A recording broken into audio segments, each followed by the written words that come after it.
So hello again. Welcome to our webinar, Soil Deal for Europe, Mission Possible in the Baltic Sea Region. So we are organizing this webinar together with my Latvian, Lithuanian and NCBR Poland colleagues in Brussels, and as well together with our NCPs. I'm Eulalio, I'm from Estonian Research Council, but I as well work in our Brussels office. And actually, this is the first webinar out of two. So this webinar concentrates more on the soil mission itself. So what is the soil mission? What is happening in the soil mission very soon? And as well, we invited here ministry representatives from all 4 organizing countries to have an overview of what is happening in the countries, how at the country level we could support the mission, what are the hot topics regarding the soil at the country level, and so on. And after that, we have some presentations from research side. So to have an overview of what kind of exciting projects we have in different countries. Our second event will be on 29th of June, and it will concentrate more on the citizen engagement, and as well we try to show how the citizens and the farmers as well have been engaged by small and medium-sized enterprises, by NGOs, and so on. So we very much hope to see you as well our second event.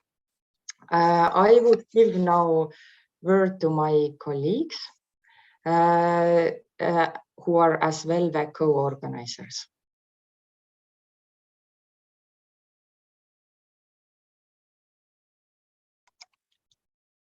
So perhaps Julia, you could start.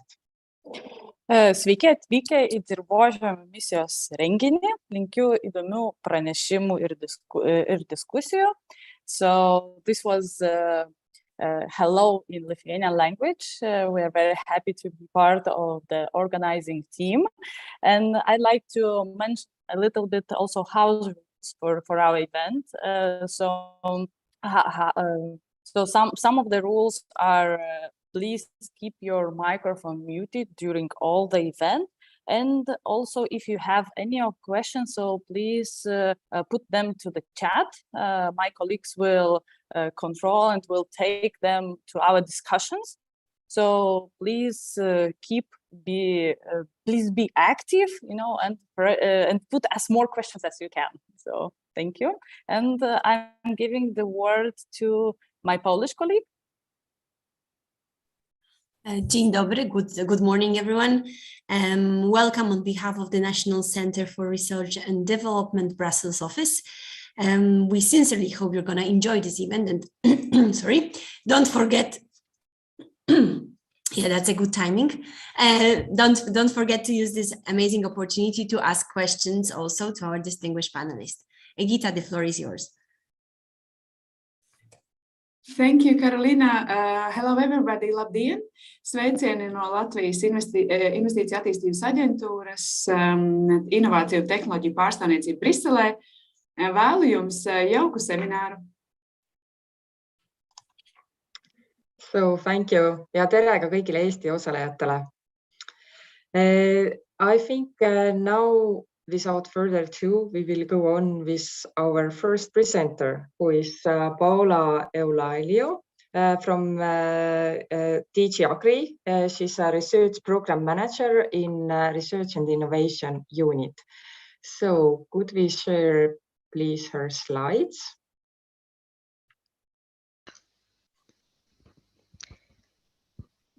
Good morning, everyone. Maybe I would like, thanks for the introduction, and I would like also to introduce my colleague, Sandra Heisenman, who is here with us today, and she will be presenting with me the soil mission. So we will make a dynamic presentation, and we will talk, both of us. And I give the floor to Sandra because she's starting the presentation. Okay, thank you, Paola. I don't know, I don't see the slides yet. Yes, I think my colleagues are working on it. no problem. But in the meantime, I can also say thank you for inviting us for this. I mean, as you all know, the mission launched last year, so we are still in the beginning of the implementation, and for us it's really important to have the contact to the different member states to see how we can really connect with you and also connect with your regions, because that's where the mission is going to be implemented, and that's why we are always happy when we can present the mission to stakeholders. So now there are the slides, and I think can start. I think most of you already know the title of the mission, so A Soil Deal for Europe, and the goal is to create 100 living labs and lighthouses to lead the transition towards healthy soils by 2030. Next slide, please. So to give a kind of pep talk beginning, and I guess you already know this, so I keep pretty short on that. What are the missions? So the missions are a novelty under Horizon Europe, and they are located in the Pillar 2 of Horizon Europe, and the idea is to really address societal challenges in a new way, to be bold, to be inspirational, and to have measurable goals that have an impact on society. And this whole thing in a specific time frame. The next slide, please. The next one, in case that works. I'm trying. Do you see it moving? No. Okay. Now it is moving. Okay. So as it is new, and as I said, it goes about societal challenges. There were 5 societal challenges picked for 5 different missions. The first one is adaptation to climate change. I don't need to explain why this is important. Cancer, climate neutral and smart cities, restore oceans and waters, and last but not least, the soil deal for Europe.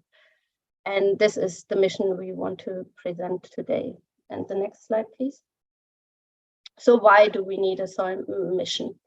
It's estimated that 95% of our food comes from soil, and healthy soils provide also key ecosystem services like water regulation, nutrient cycling, or carbon storage. And these are all fundamental for climate adaptation and mitigation. They also host biodiversity and carry our landscapes, so they're important for our everyday life. So this is recognized throughout various Green Deal strategies, and I will come to that a bit later. But the problem is they are scarce, and they're a non-renewable resource, so which is currently under threat due to current management practices, pollution, urbanization, and the effects of climate change. And to revert these negative trends, we need to act urgently. So next slide, I think, yes, so there. So the mission board in the JRC, they have undertaken an analysis and came to the conclusion that 60 to 70% of European soils are not healthy. And this is shown, for example, by 65 to 75% of agricultural soils having high nutrient levels, which risk of eutrophication of both soils and water.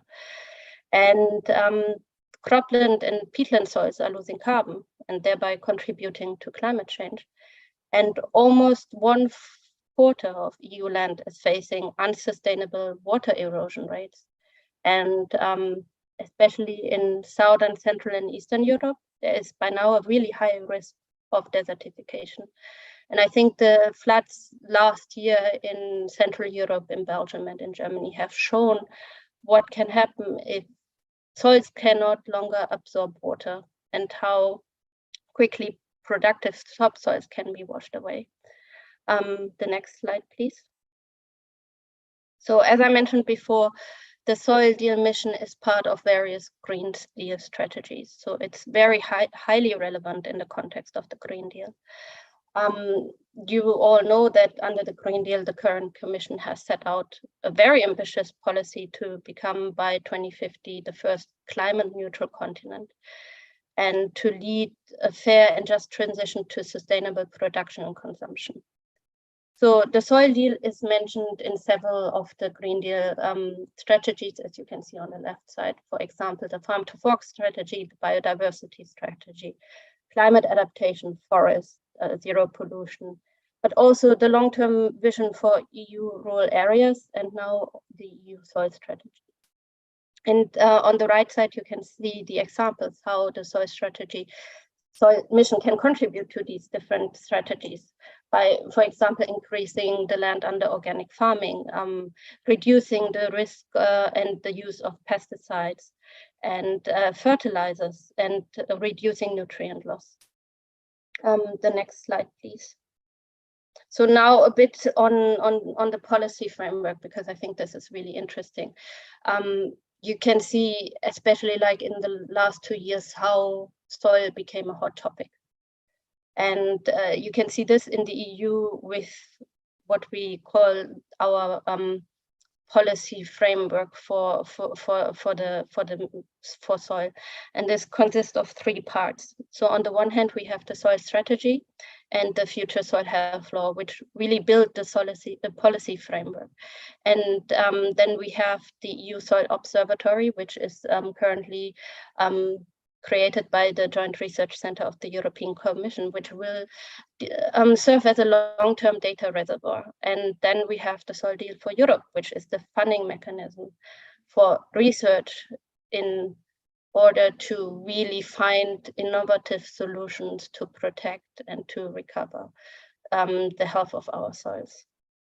The next slide, please. So how do we do this? How do we want to achieve our goals? So the main goal is the establishing 100 living labs and lighthouses, but this is not all. So we have in the mission 8 specific objectives who will help us to really bring soil health to the table, but also to really recover it. And you can see, so we have 6 very specific goals, for example, reduce desertification and conserve soil organic carbon stocks, soil sealing, soil pollution, erosion, biodiversity, you name it. But then we have also 2 more horizontal goals, and one of them is the international component of the soil mission, which means we want to reduce the EU global footprint on soils. So it's not enough that we help our own soils if we export the problems. So we really need to avoid that. And then the second one is increasing soil literacy, because I think everyone knows there is soil, but very few know what they do for them.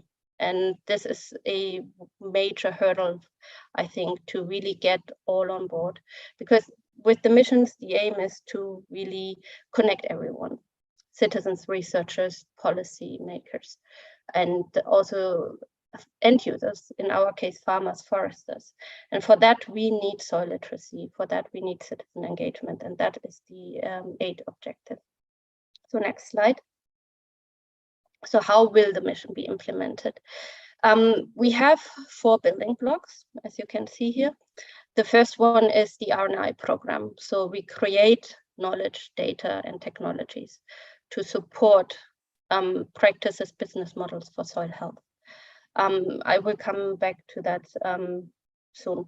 Then we have the second one, and this is the one that gives us the name basically to the mission, the living labs and lighthouses. And Paola will say a bit more on this one in a minute. And it's a network of real life sites to co-create and test and demonstrate solutions. Then we have the third one, which is soil monitoring. The problem at the moment is that we don't have a harmonized soil monitoring system across Europe. We have very few member states who actually have a good monitoring system, and this doesn't help us. So we really need to improve the harmonization of the soil monitoring. And the fourth one, as I mentioned before, is soil literacy, communication, and citizen engagement in order to get everyone on board of the mission. So the next slide, please. And this is the last one I'm going to present. So how do we implement the mission? The aim at the moment, so we have 2 strands at the moment. The one is the work program under Horizon Europe, and the other one is the living labs and lighthouses, which are under Horizon Europe, but still it's a unique thing in itself. So Paola will mention this. So under the work program, all the topics contribute to all 4 building blocks of the mission, and also the innovation hotspots that we have identified in the implementation plan. For example, for the first building block R&I, we have, for example, these 2 topics published in the work program 21 and 22. So roadmaps on soil mission objectives, or for example, the mission knowledge repository.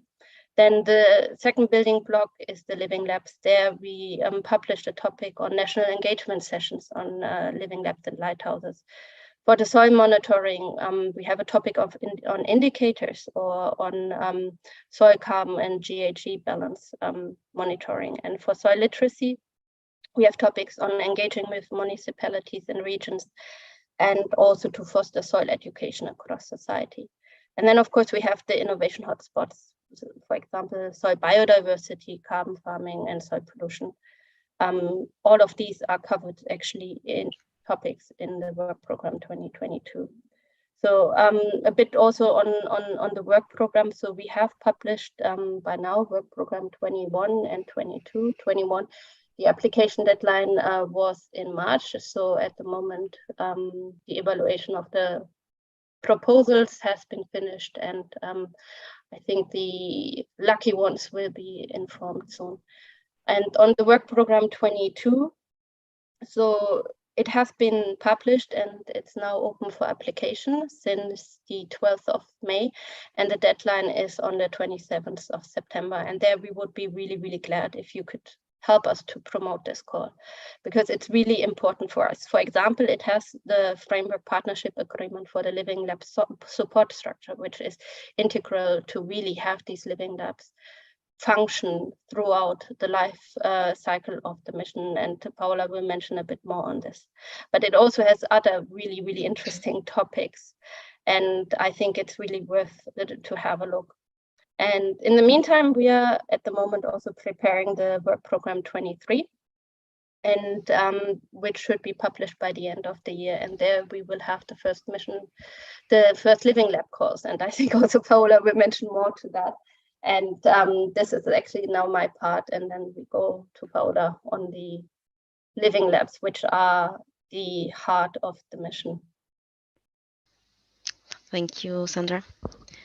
So, well, as you have already heard, one of the building blocks of the mission is this creation of living labs and lighthouses. So for that, I wanted to introduce a bit some characteristics or some definitions. So for us, for the soil mission, living labs are real life sites. It can be in rural areas, in urban areas, or industrial forests areas. It depends on which type of soil we want to tackle. And this is important to mention that the soil mission is not only about agricultural soils. It's really covering all type of soils. And in these real life sites, people from different sectors and different backgrounds experiment and test solutions together to a specific challenge.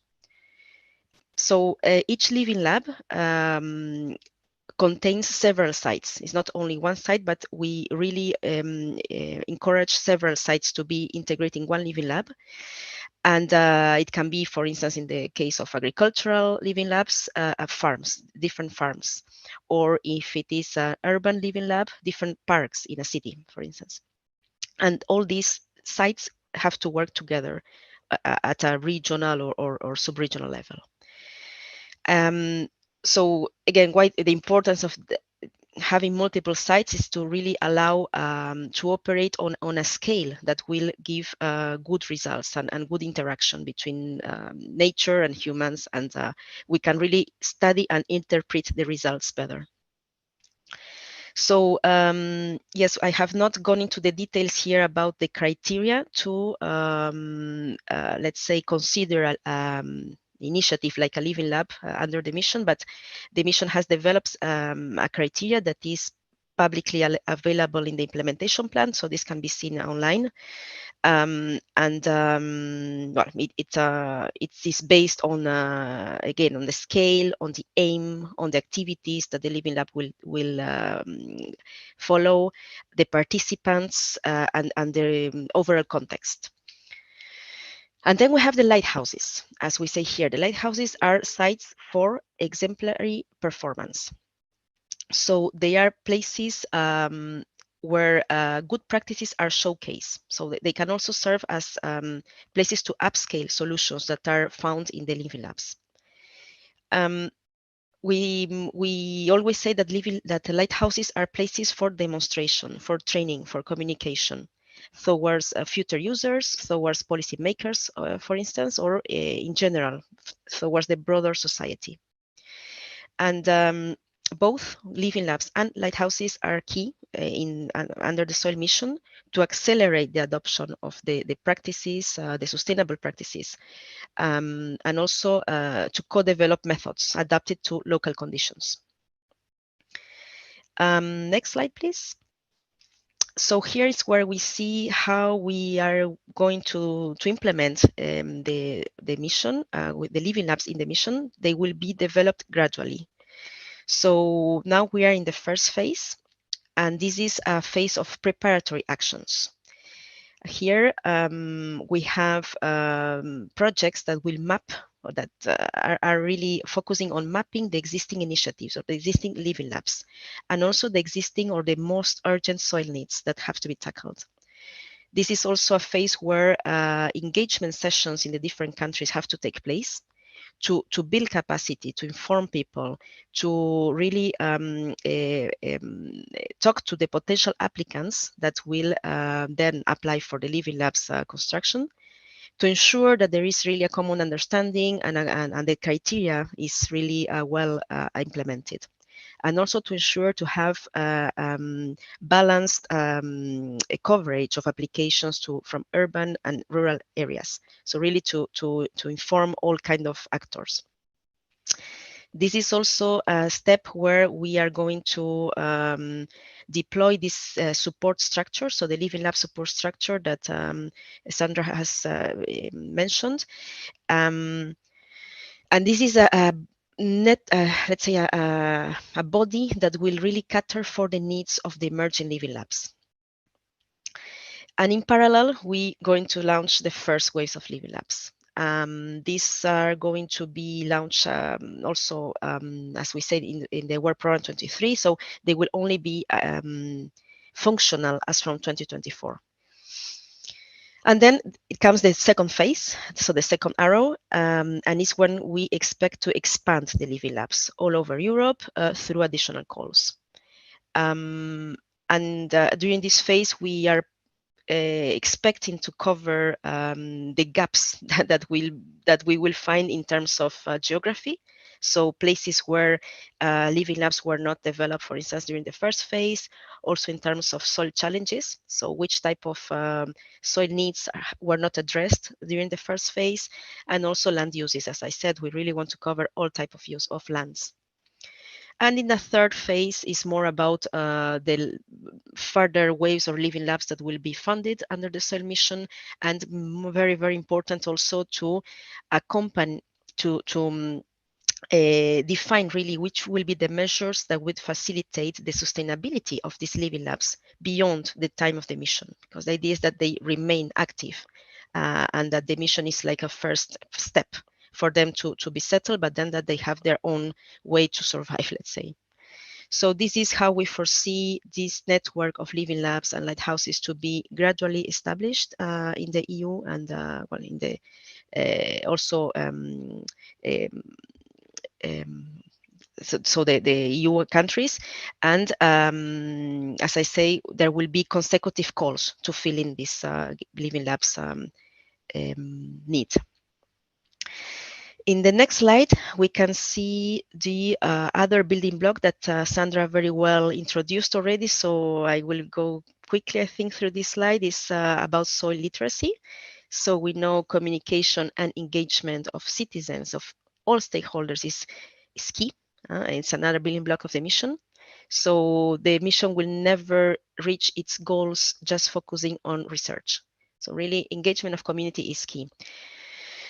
This is why the mission aims at fostering soil education, at engaging and activating the regions and municipalities to design their own methods, their own strategies in order to protect soils. The mission also aims at engaging the private sector and the consumers to integrate soil health good practices in their day-to-day practice or in their day-to-day businesses. And the other aim is to reinforce soil health advice and access to training to people, mainly to practitioners, in line with the agricultural knowledge of innovation systems. So all in all, I would say we want to bring soil closer to citizens' values with this building block.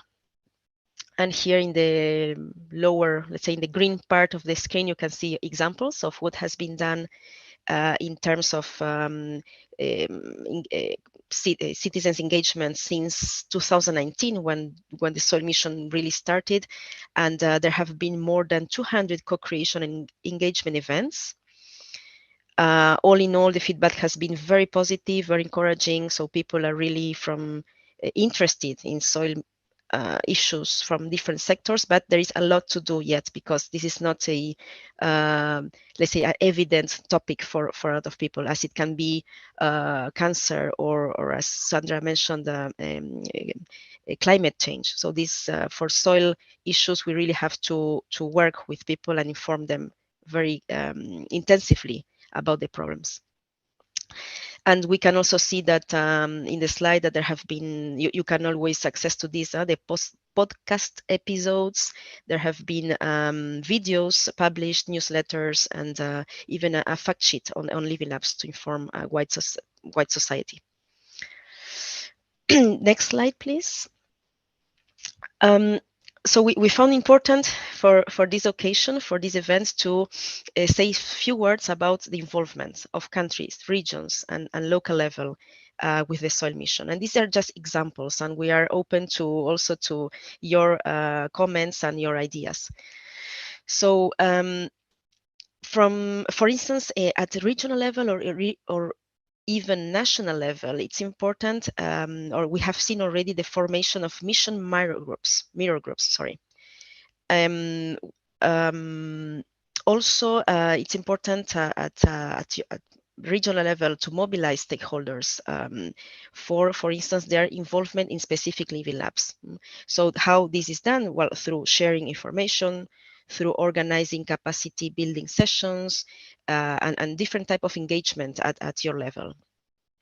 So engaging, I would say, also in dialogues with more local policymakers, with lobbyists, with NGOs, cooperatives, farmers, advisors, of course, as well. So there are several actors from both private and public sectors that are concerned. And we need to engage them. We need to foster conversations in order for solutions to be really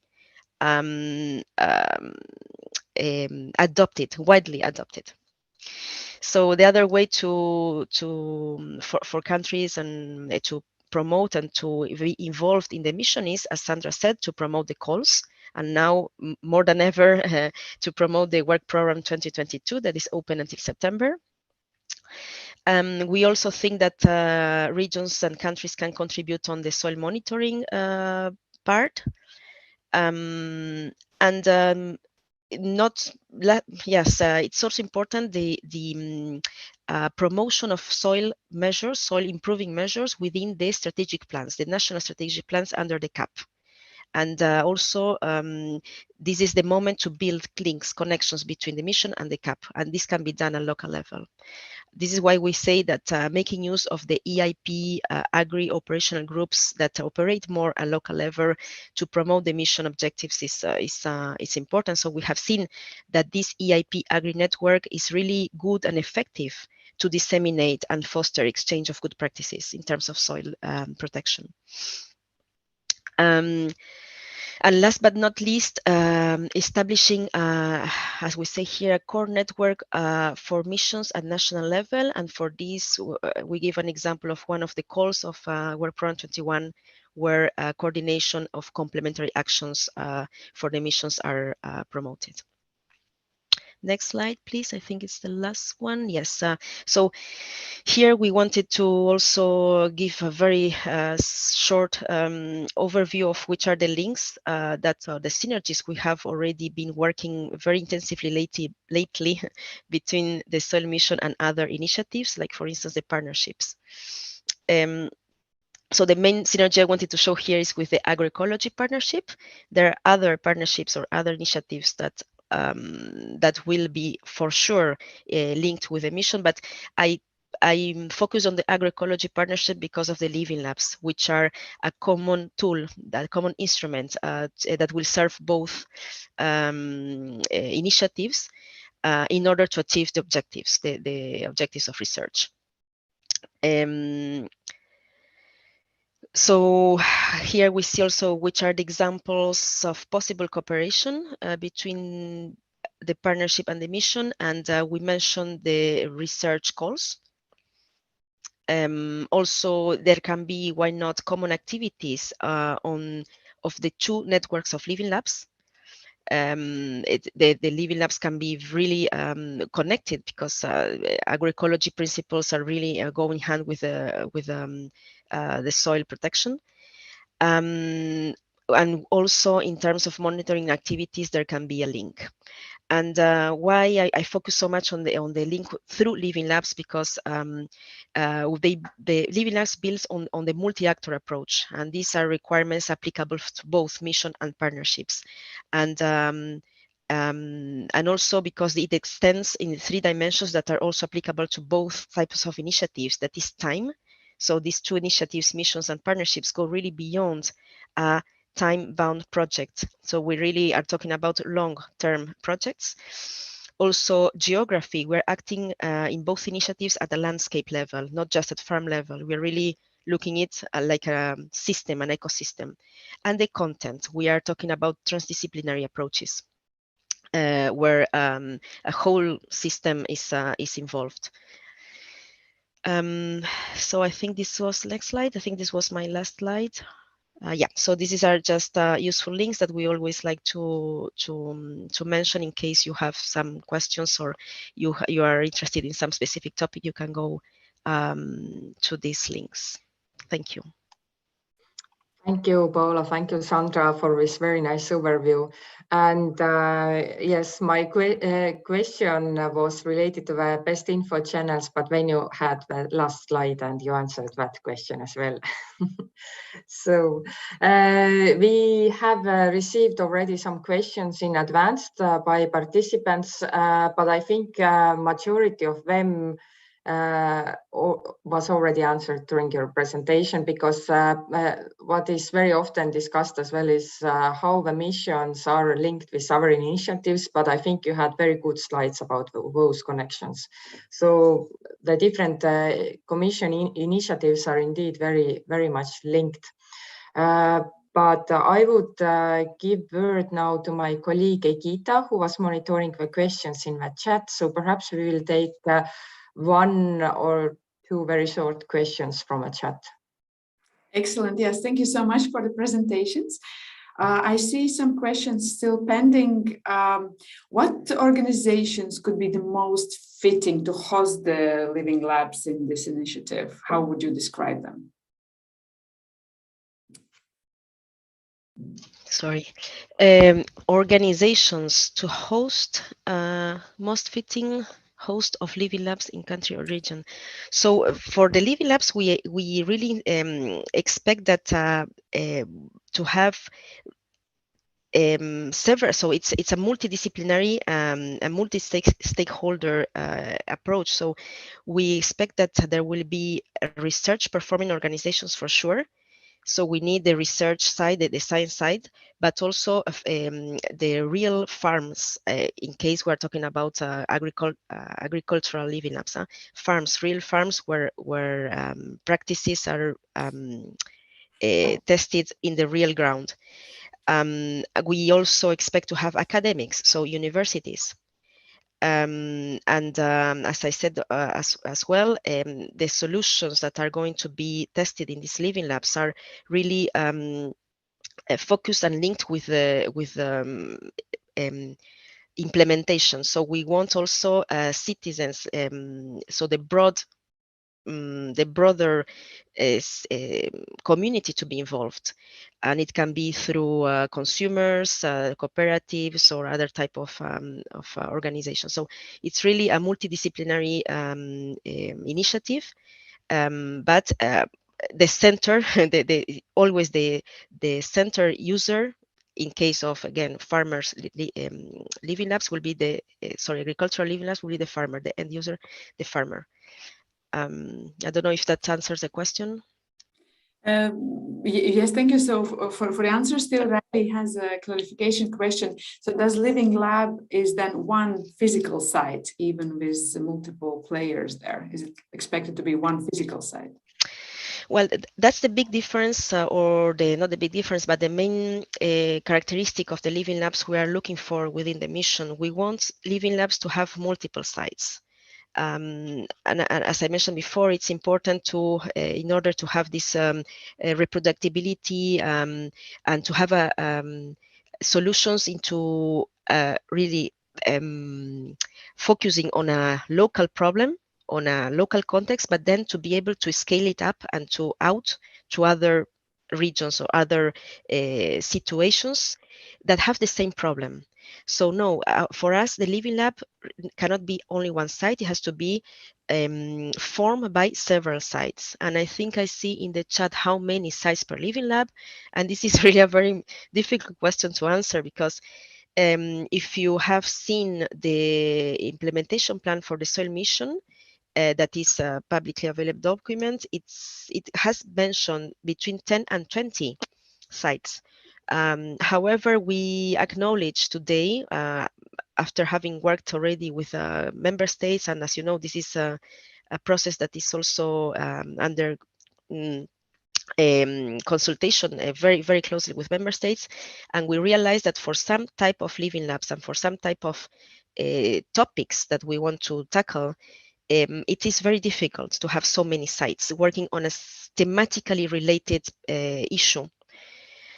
So what we are saying, we will, so the soil mission in these first steps, it will be possible to have less than those 10 to 20 mentioned sites originally in the implementation plan. So less sites are allowed. How many? We cannot be so prescriptive on how many. It will have to be justified by the applicant in terms of which problematic he will be facing, and which type of living labs. For instance, agricultural living lab will be easier to have 10 sites looking for carbon farming issues, but maybe it will not be so easy to have 10 sites looking into soil pollution due to, I don't know, mining problems. So that's why we really think it has to be flexible. Oh, that's very good insight, very useful indeed. And just to clarify, so it should be one living lab is a cross-border initiative. Yes, we don't make distinctions among countries anymore. It's really well, we are working under Horizon Europe requirements. So as you may know, the requirement is to have at least 3 countries involved in a project, but then that's an overarching requirement. Then the living labs do not have a let's say a country border. Fantastic. Well, thank you so much, Paola. I give the floor back to Ula to continue with the program. Thank you very much. So I think it was a very, very good overview, and now we zoom into national level. And we will hear the presentations of different ministries. And I would give the word now our very good colleague Carolina to lead the next panel. Thanks very much, Ule. As we already heard, Paola mentioned, actually introduced some examples on countries' involvement within the soil mission. So let's continue with the topic.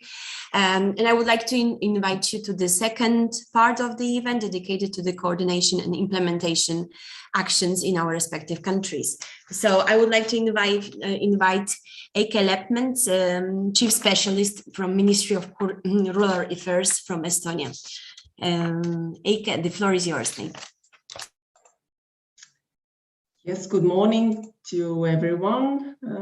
First, let's have a look if you see my presentation. Can you put it in presentation mode? Yeah, I tried.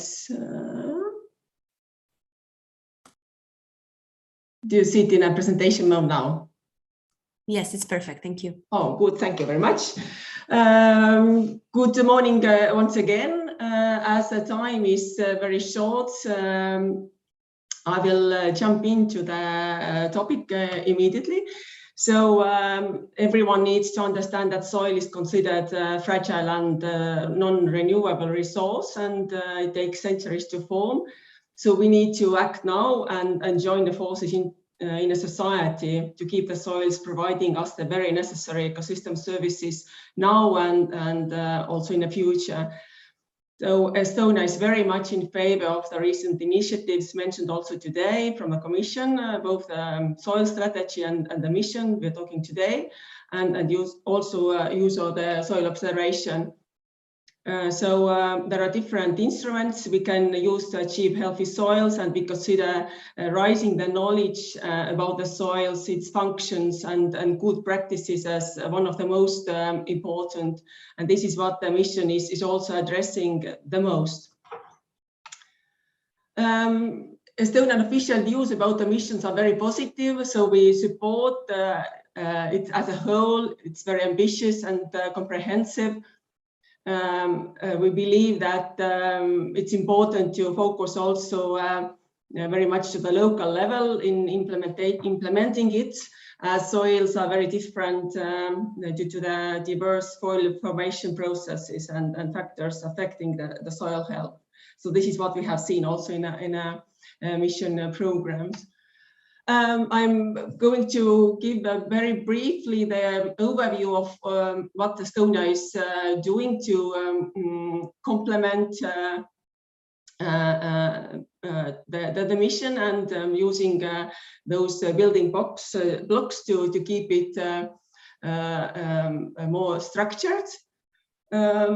So although Estonia hasn't formed an official core network yet, but there are a lot of ongoing activities which are really contributing, so which I'm going to briefly introduce you now.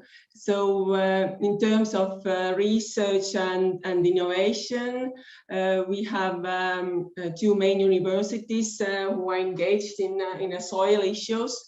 And Agricultural Research Center is the one also supporting them very much. So Tartu University of Life Sciences, and the ministry is also supporting different partnerships. It was also mentioned today already, agroecology living labs, EGP Soil as one of the core activities, so to say, and then the Global Soil Partnership also as well.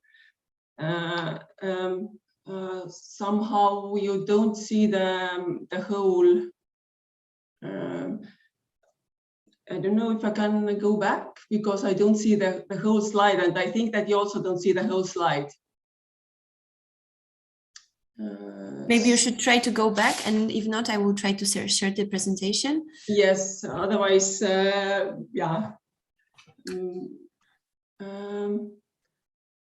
Yes. So how can we proceed further? Shall I keep it like this? Can you try to put it on again, please? And if not, I'm okay. I'm trying to put it to. Yes.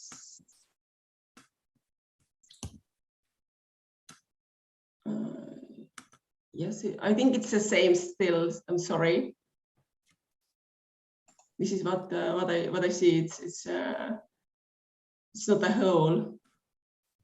Would it possible from your side to show the slides, or? Eke, I will try if you don't mind. Thanks. Yeah.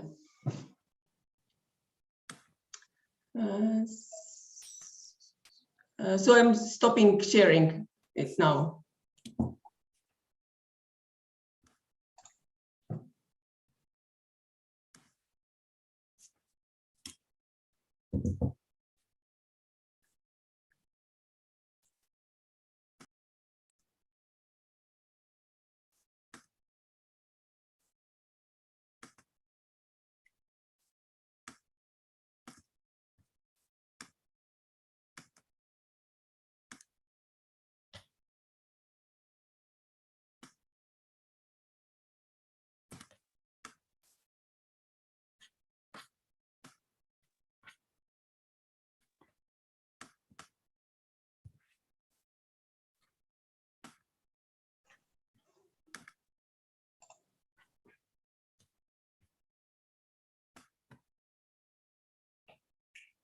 Otherwise, can you hear me?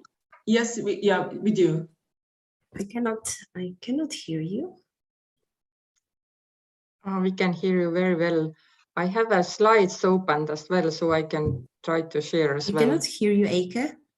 Yes, I hear you well. Do you hear me? Yes, so Ulla, go ahead. Yes, I tried to share from my computer.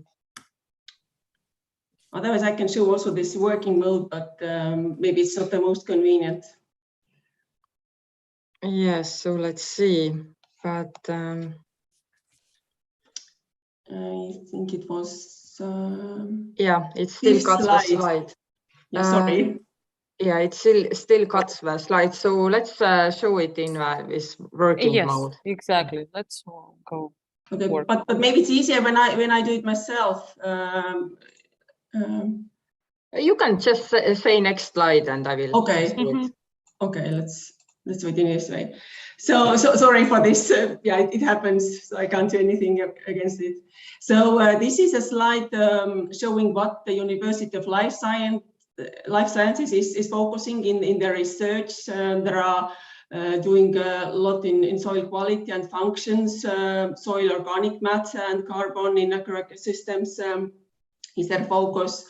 Soil structure and its stability, greenhouse gas fluxes from soils, fertilization, of course, and nutrient cycles in soils, alternative fertilizer resources, soil biota, and they're also experimenting in labs and fields and doing a lot of long-term field experiments and working together also with a crop or soil cluster. Yeah, next slide, please. So they have different or many ongoing international projects. CGP Soil was already mentioned, and they are also they have internal projects as Carbosec, Siren, ESOMP, Serena, and Soil Compact. So these are very interesting to the farmers and also to the ministry also. Yeah, we can go further.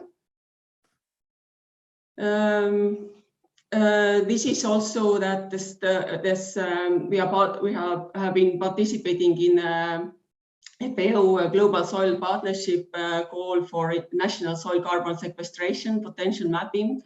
So the role of soils and soil organic carbon is very important. So here you see if going and looking at the different scenarios, what would be the absolute sequestration rate in 1 kilometer resolution. Yeah, if we can go further. And in this version, you see that the capture is very heterogeneized in Estonian soils. So we had to modify these input layers based on the local data available. And it was modeled to 40 meters resolution. So it's important to go as detailed and as possible. Yes, please further. Here are some other ongoing international projects as MinAgris and Soil Diva Agro, which has a meeting also right now. MinAgris is about micro and nanoplastics in agricultural soils, and Soil Diva Agro is about soil biodiversity enhancement in European agricultural systems. Yeah, the next slide, please. This is the slide from Tartu University. They're participating in Soilman project.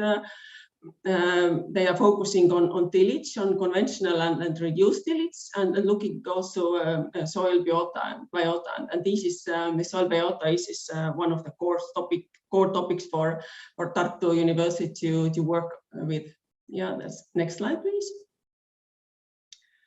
And a very interesting project they have had is the effects of agricultural land use on soil biodiversity, which was also promoted and got a lot of attention also from a public. So their result was that the plant protection products decreased the soil fungal diversity and natural habitats around field increased fungal diversity. So we're looking at different management and took a lot of data to get those results. Yeah, the next one, please.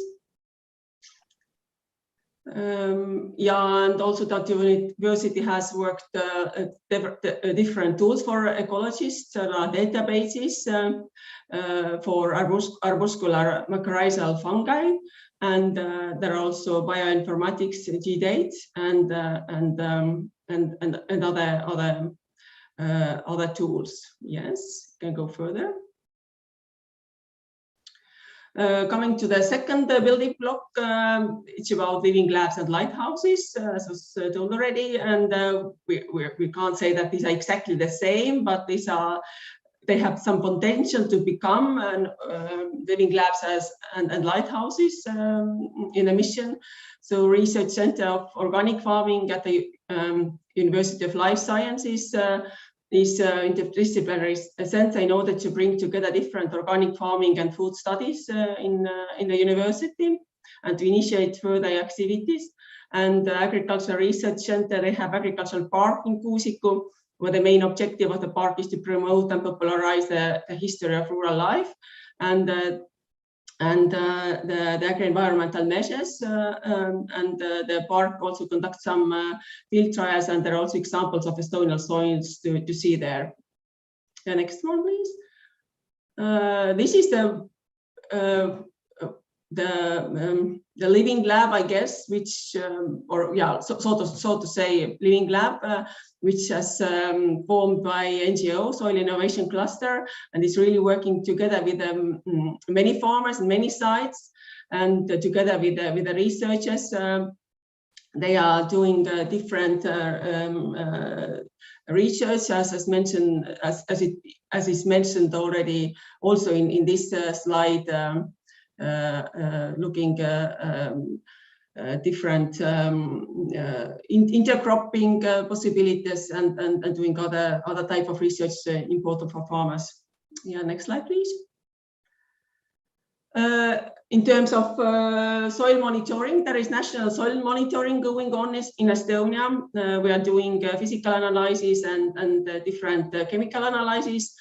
So we started already at 1983, and then restart was after stopping for a while in 2001. So we have a lot of nice data, but there is enough, let's say, place to go even more specific and engage more areas to get the better data about the Estonian soils. Yeah, next one, please. And we are working also to develop the methods for soil biodiversity evaluation. So this would be also in the future part of national soil monitoring, as well as part of the farmers where they are taking the soil samples for their own needs. So we are working together with Tartu University and Agricultural Research Center to find the best solution for this. Yeah, next slide, please.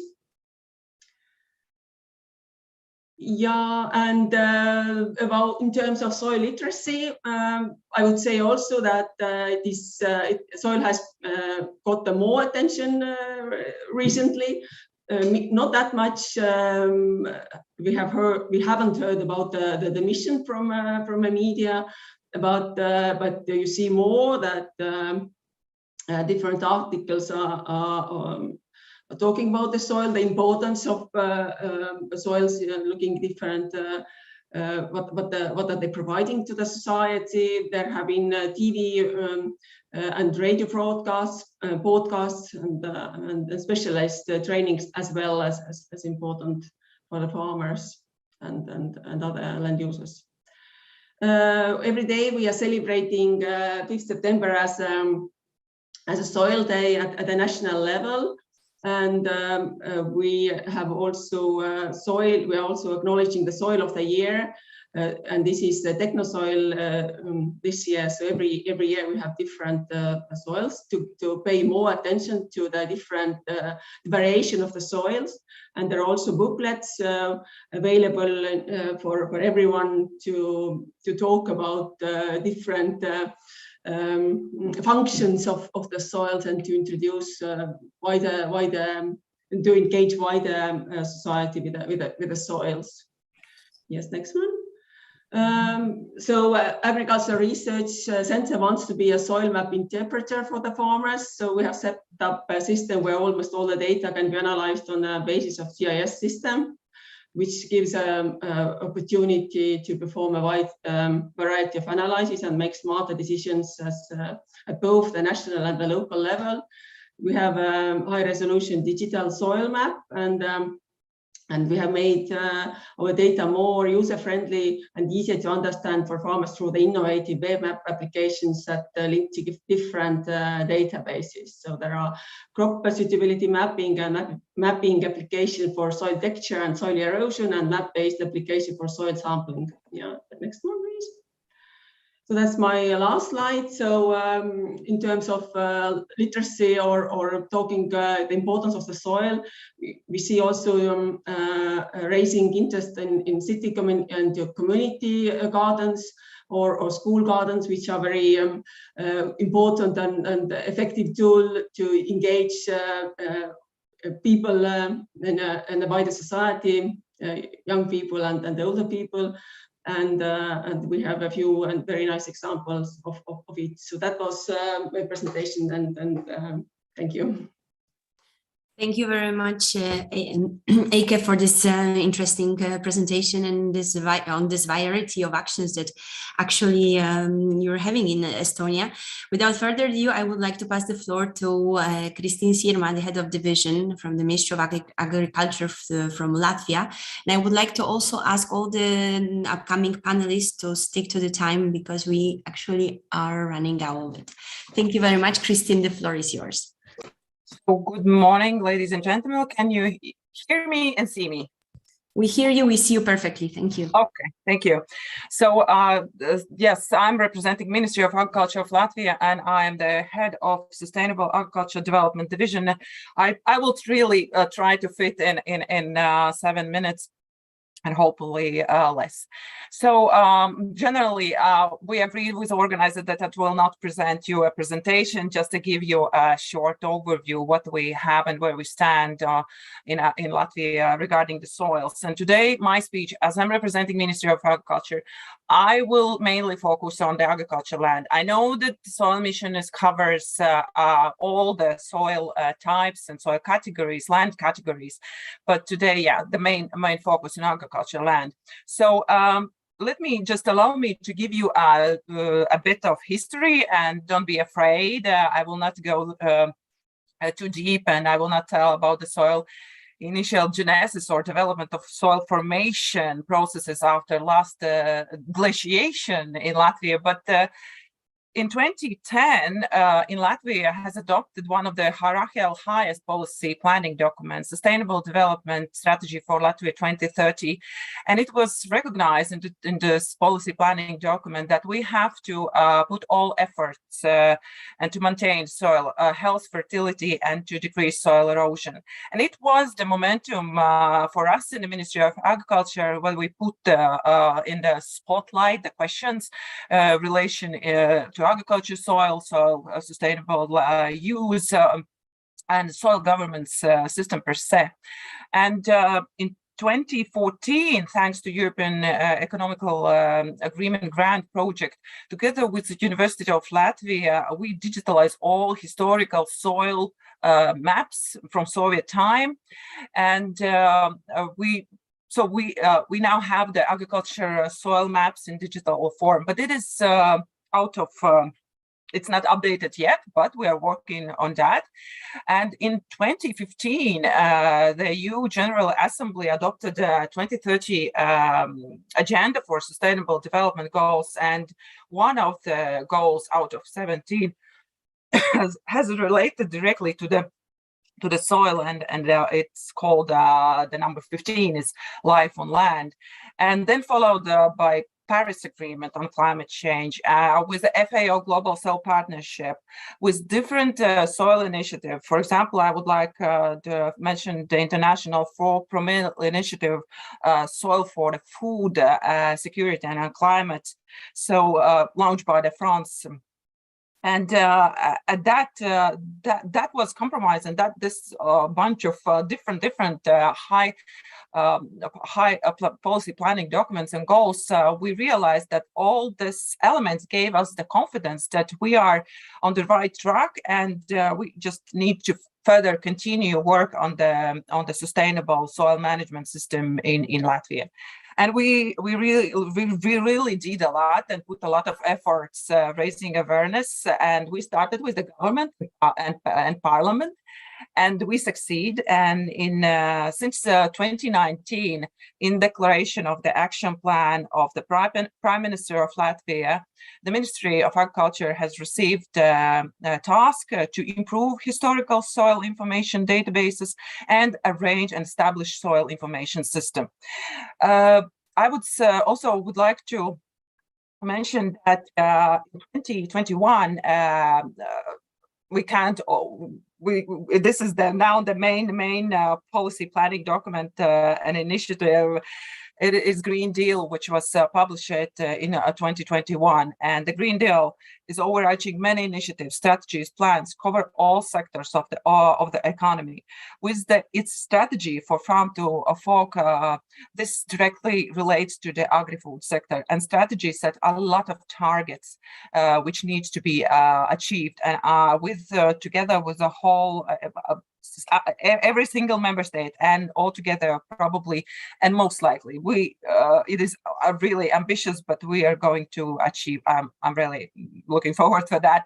And with the and this is and with the help of the soil mission, I can see that now we can more detailed focus on where we are standing, what we are doing, and where we are moving at the national, regional, and global level. Today, among the speakers, I see the 3 Baltic countries and Poland, but just a small remark I read the title of this webinar. The Baltic Sea region is much bigger, and we have to work side by side and act with all countries around the Baltic Sea. This is macro region issues. And that's why I would really appreciate if we have some webinars, more broader representatives from more broader countries. And only then we together will reach the Green Deal targets. The climate change, extinction of biodiversity, environmental crisis are transboundary problems, and solutions, good practices, advices we can obtain and acquire from different countries and from interdisciplinary research projects within the Horizon Europe. But more important, what I'm really seeing in 17 years for working in the ministry, that we have to communicate. We have to find a way how to communicate, how to explain, how to translate that we really are agreed on what we are doing and that we are on the same pages. then we can ask, and then we can raise the bold questions and really to see and find the best answers and solutions. Therefore, I really would acknowledge the work which has been done so far by the European Commission on the research framework program of Horizon Europe. Maybe just shortly, national initiatives. So at the policy planning level, we have land management law, we have a law on pollution reduction, and just recently, less than 1 month ago, the Parliament of Latvia has adopted amendment on the law on agriculture and rural development. And this includes the delegation for the sustainable use of agricultural land and collection of the information on land fertility level and its change.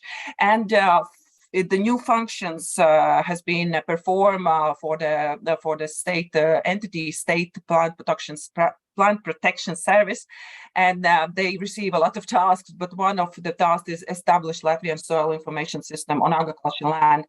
And this information system will include the data on soil agrochemical for performance, soil carbon monitoring, store and update maps on utilized agriculture area, and as well the planning and accounting of the soil management processes. And this soil information system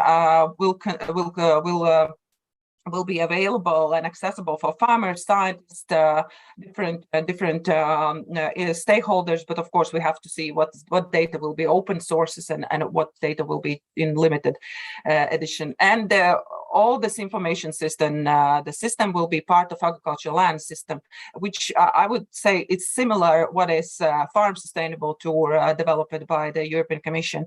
And so we are trying really ambitious to collect the information, and afterwards the research may come in with a lot of proposals what to do with data, how to use the data.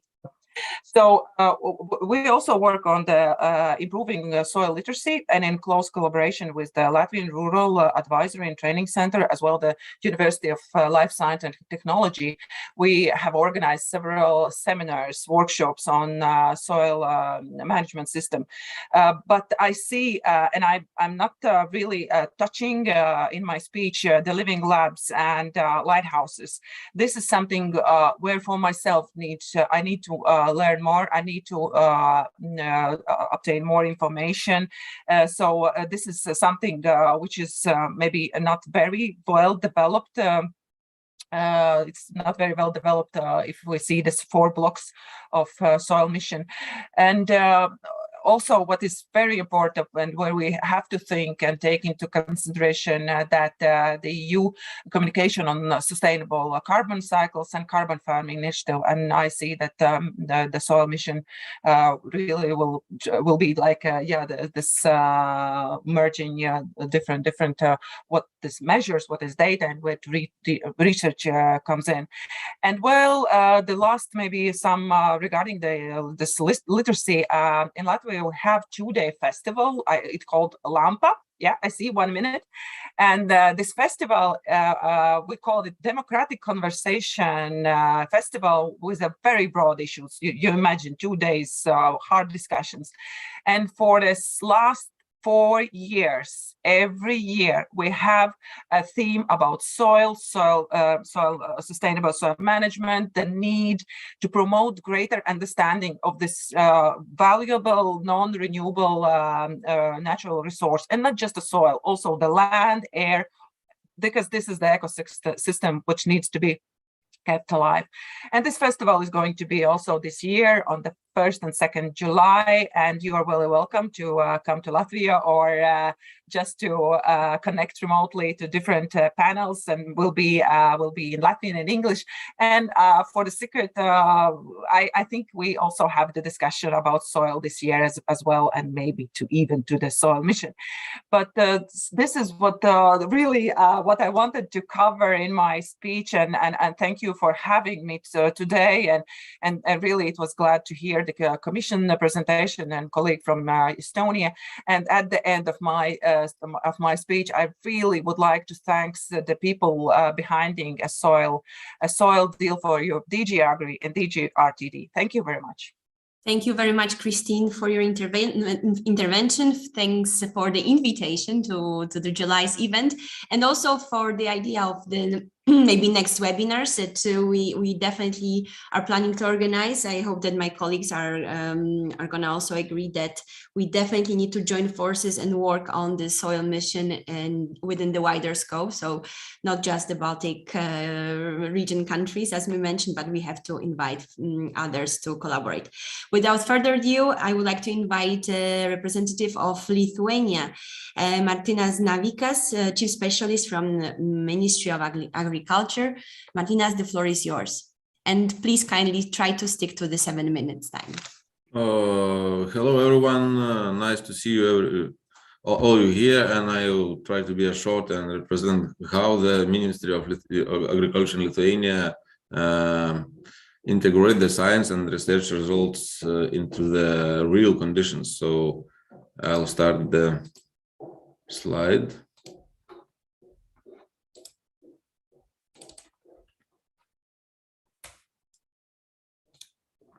Do you see?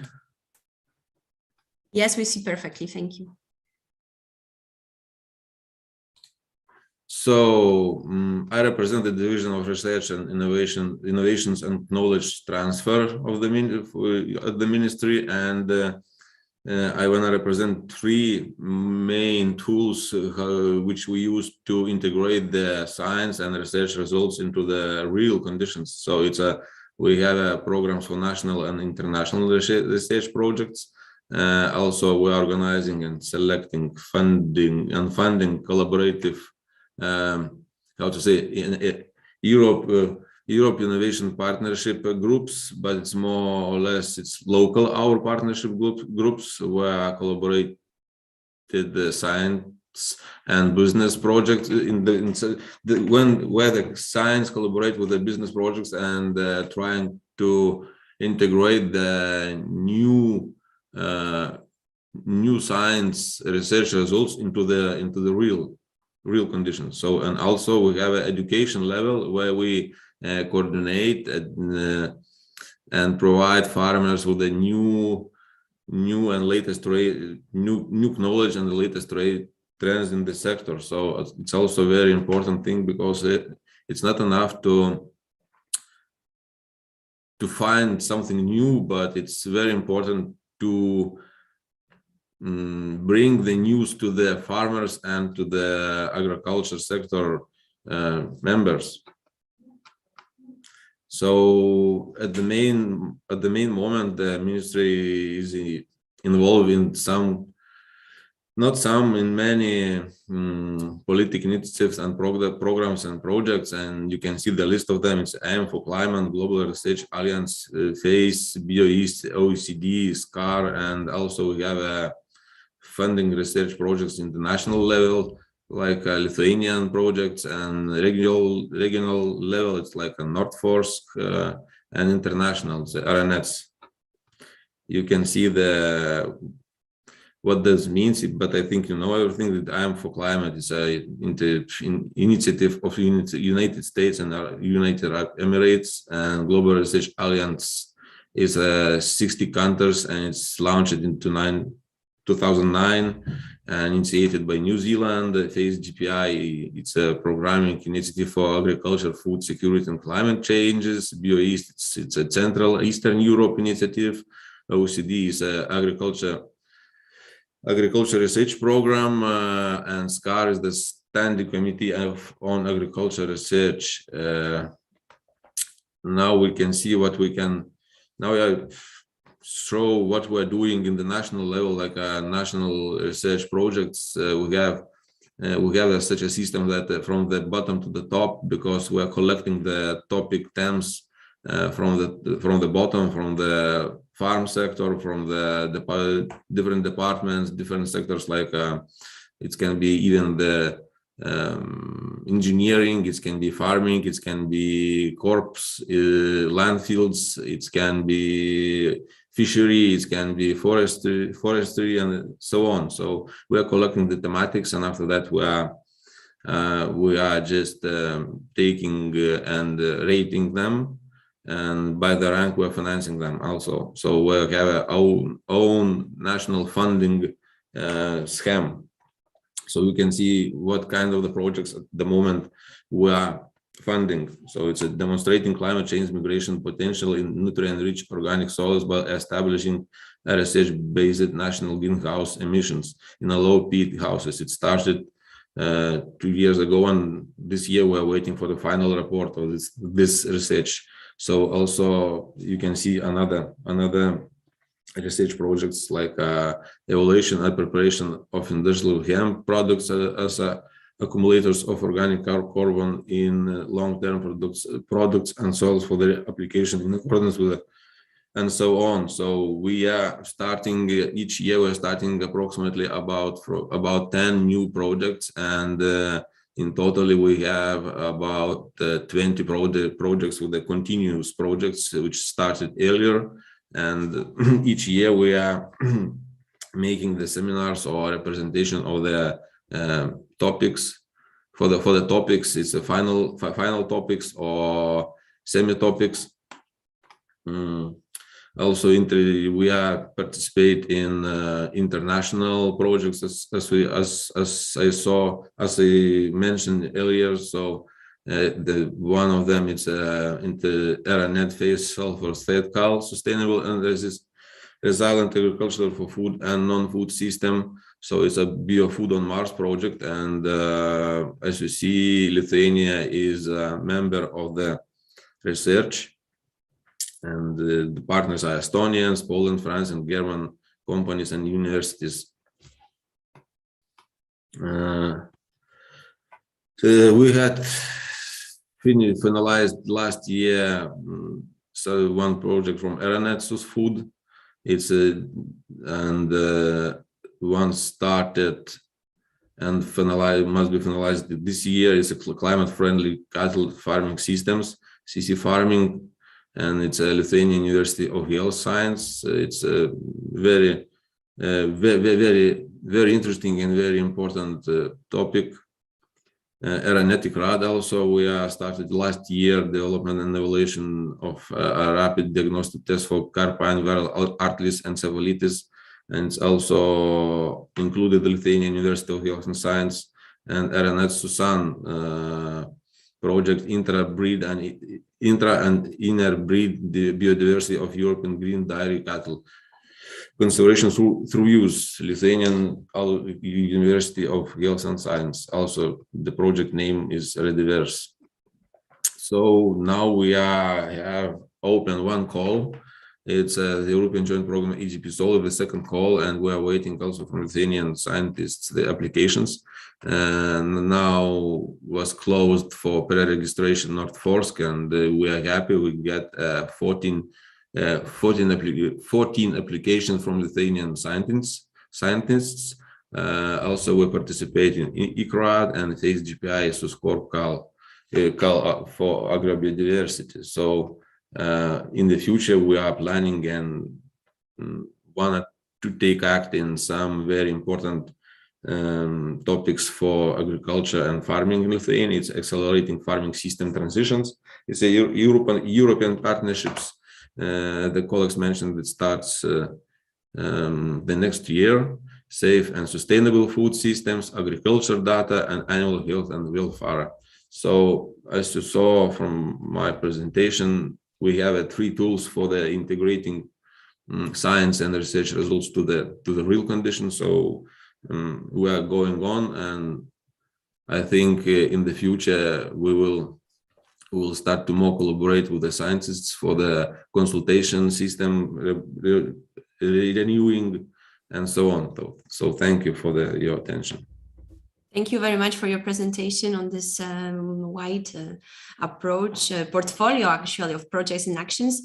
And I would like to invite, and last but not least, the Polish representatives. I would like to invite to take the floor Mr. Bartosz Dąbrowski, Deputy Director from Ministry of Agriculture and Rural Development, and followed by Professor Grzegorz Siebielec from the Institute of Soil Science and Plant Cultivation. The floor is yours. Hello, everyone. My name is Bartosz Dąbrowski. I'm the representative of the Ministry of Agriculture and Rural Development in Poland. And currently I'm at the SCAR meeting in Paris, so I'm sending greetings from Paris to all of you. I would like to thank you for organizing this this event today. And I would like to ask Professor Sibielec to present some examples of actions that we are taking in Poland. So may I kindly ask Professor to show the presentation? Yes, thank you for the invitation. So my name is Grzegorz Sibielec. I'm leading soil science department at Institute of Soil Science and Plant Cultivation in Poland, which is the institute supporting Ministry of Agriculture in implementation of European initiatives, including also soil mission. Panie profesorze, can we ask you to put the presentation mode, please? Yes, sure. Thank you.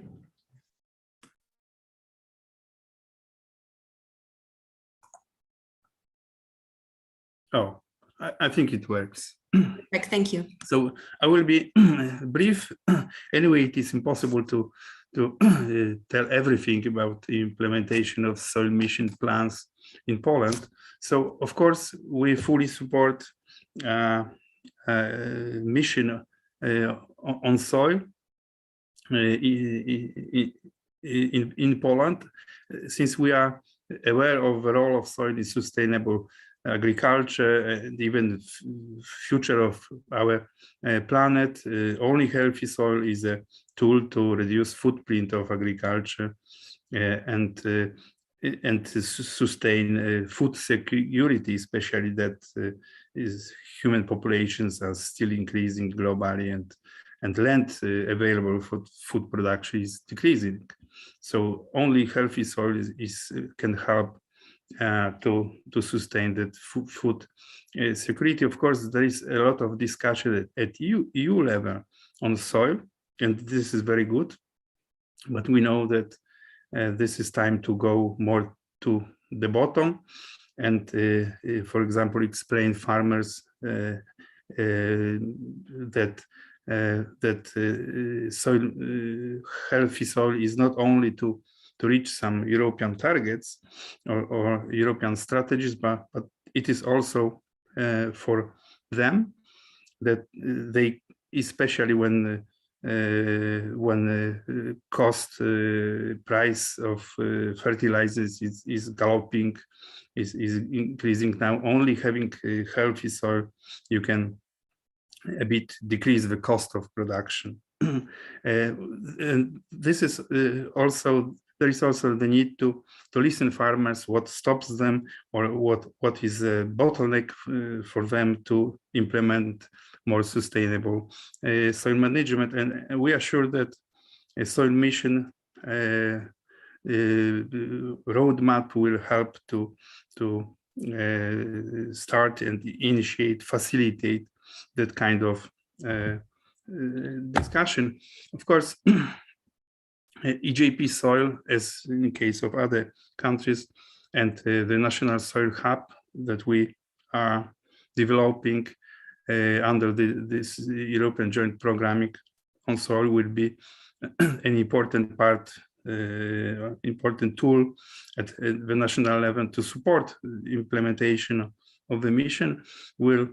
We are inviting all interested parties that have decision makers, scientists, soil experts, also citizen representatives, advisory networks, and this will be the platform for discussion, exchange of some knowledge, experiences, and of course raising awareness on the soil importance.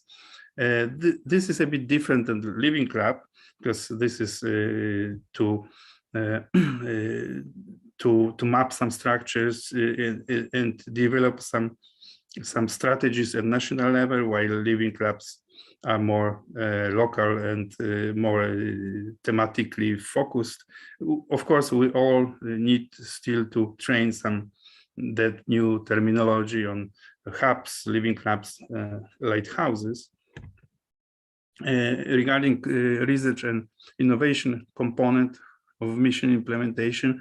Of course, EJP soil is a central point here. We are also in a coordination support action. This is new prep soil project that was granted in the first call of Horizon Soil Mission. It will start this autumn, and this is the project to prepare the ground for development and launching the living labs like houses across Europe. Of course, would be much easier to make it in interaction with many other European countries to make it properly, efficiently at a national level. Living lab components, we are working on it. We've been working on it even before the mission was established. So a national network of demonstration farms is being developed by Agricultural Advisory Center. This will be more lighthouses using the mission terminology. Soil, of course, will be important part of the demonstration. We developed some living labs under targeted subsidy from the ministry to the institute, our institute, and this task is dedicated especially to water management and retention in soil, since Poland suffers quite frequent droughts in agriculture. And of course, prep soil living labs will be also important part. We are applying for new projects. Now we are waiting for results of last call, since Polish partners are in many consortia. Our goal, our mission will be also to develop a kind of soil health center for human health, and we applied such a proposal for ERA chair. This is the widening instrument of Horizon Europe. Regarding soil monitoring component, just two examples. One is monitoring of common agricultural policy impact on soil. It was initiated several years ago, because together with ministry we were sure that soil would be very important, and we just wanted to know what is the impact of policies implemented in agriculture on soil. This is the crucial question to make or update the common agricultural policy for future. This involves network of approximately 60 farms across Poland, representative to soil or climatic conditions, production models, and they represent various groups of policy instruments of CAP. The monitoring combines soil sampling campaigns every 3, 4, or 5 years, supported by service for collecting information, what practices are applied to farm level to better understand what we observe in soil monitoring. Another instrument is monitoring of peatland soils. Of course, they are very important for local climate, for water retention, for protection of soil carbon. This is biodiversity reservoir. They might be subject of dynamic changes, but as a first step for implementing sustainable management of peatlands, we need to update spatial information on presence and status of organic soils. Regarding communication, of course, EJP soil national hub will be important tool here. When we develop the hub, we want to somehow reflect global soil partnership structure and thematic working groups to easily fit to this structure with national partnership. But also we will be working, or even we are working on citizen engagement component through science festivals, through articles in farmer magazines. We organized local meetings with citizens, especially in urban context, because cities are places of living for 75% of human population, and these events are to invite citizens to work on some strategies of soil or land management in cities, and show that there are no real conflicts between good, proper soil management and economic development of cities. So these are just brief examples what is done in the context of soil mission in Poland, and thank you for your attention. Thank you very much. Thank you to all the panelists for their presentations, and I think it's time for the third part of our event. Ola? Okay, so I'm taking the third part, Julia from Lithuania. So thank you, Carolina, for going through the second part. And as we are running out of the time, so I'll go directly to our speakers. And I'm very curious to hear more about Baltic Sea region cases from our scientists. So let's go first to the University of Tartu, Estonia, and Marina Semchenko.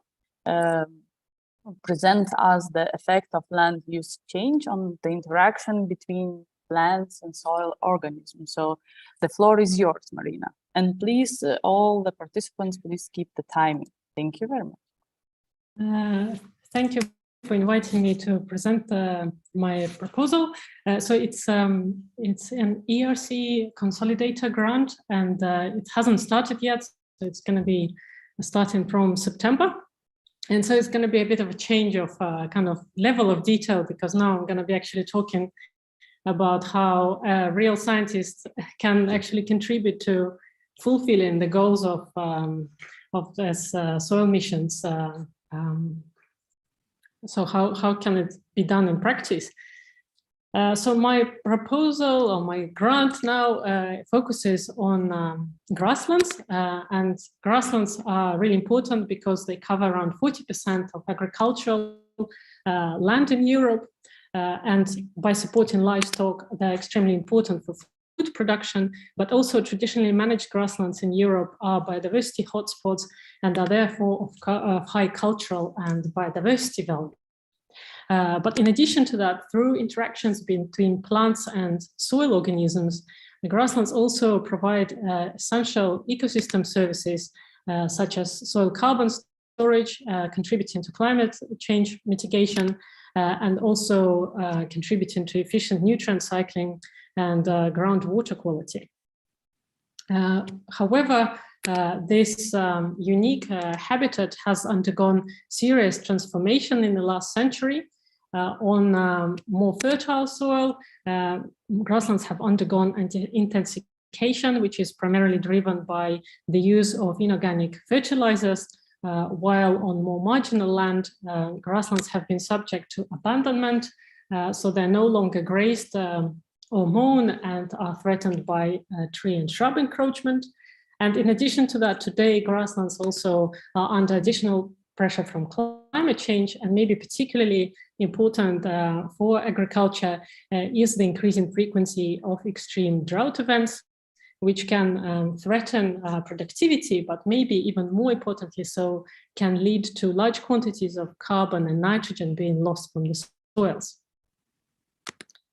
So the state of the art in the research today is looking at how land use transitions affect plant species richness and composition. And we also know that carbon storage and efficient nutrient cycling are negatively affected by both land use intensification and abandonment. And now we're also seeing emerging evidence that, for example, intensively managed grasslands are also more susceptible to extreme drought events. However, when we think about climate change, we're missing here a critical process, which is actually what is happening within plant populations. Because if we want grasslands to survive and adapt to climate change, we really need to look at what happens within populations, because it is the genetic diversity within plant species that holds key to adapting to climate change and ensuring the functions in the soil that plants support. And this is exactly the knowledge gap that my project is trying to fulfill. And this is really challenging because it needs combining expertise in different disciplines such as plant population biology, also understanding evolutionary processes, and joining them with approaches from ecosystem functioning research and plant microbial interactions. Based on my preliminary findings and my experience in combining these different approaches, I hypothesized that land use change can trigger evolutionary changes in plant microbial interactions, and they can undermine efficient soil functioning and capacity of grasslands to resist drought events. And this could be driven by multiple processes. So land use intensification or abandonment can select for plant genotypes with lower stress tolerance. It can result in decline in functional diversity within grasslands. And finally, it can also disrupt co-evolved mutualistic plant microbial associations in soils that are actually key to plant nutrition, stress tolerance, and soil carbon storage. And finally, if we're thinking about how these grasslands and microbial communities in the soil respond to land use, we also need to consider historical and landscape context. So we can't only look at local conditions within a particular site, but also need to look at the whole landscape and history of this landscape, because we know that land use history can have a very long-term legacy on processes above ground, on plants, but we don't know how that affects soil processes. And this is again something I would like to address in this research project.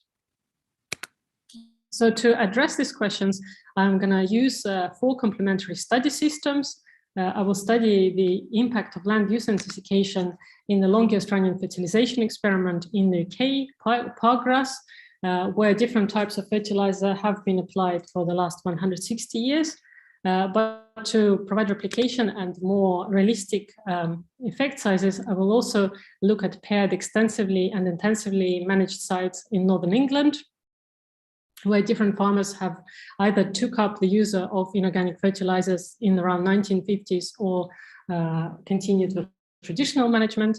Then the impact of land use abandonment will be studied in a network of grasslands in Western Estonia, where around 70% of grassland area has been lost in the last century due to land use abandonment.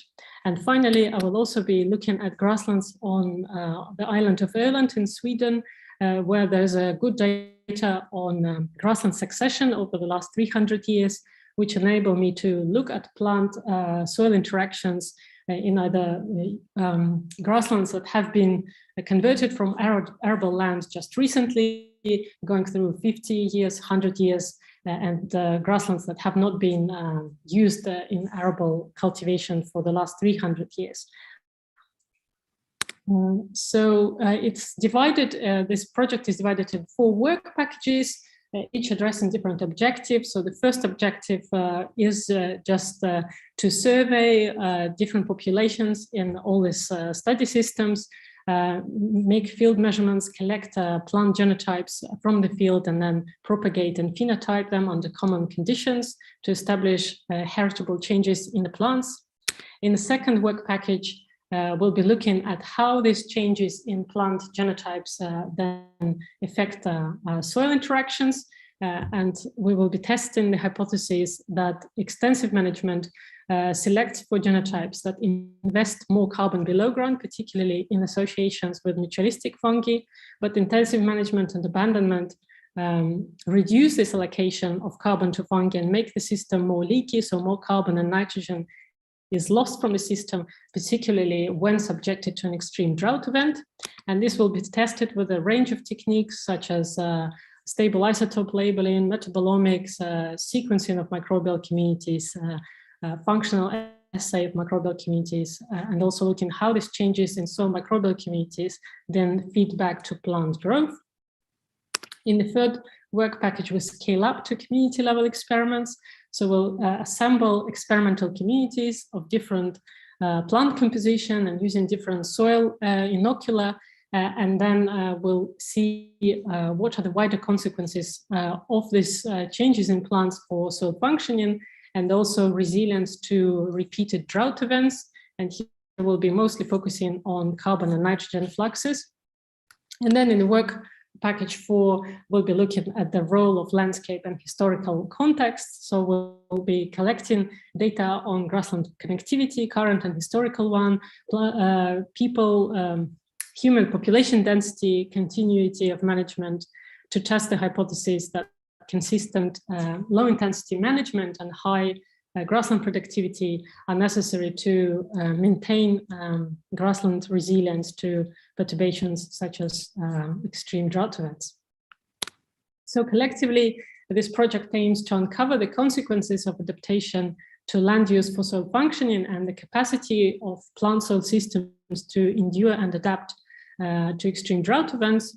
It is obviously a basic science research, so primarily it will provide fundamental knowledge of plant microbial interactions, and it will create synergy between different research areas.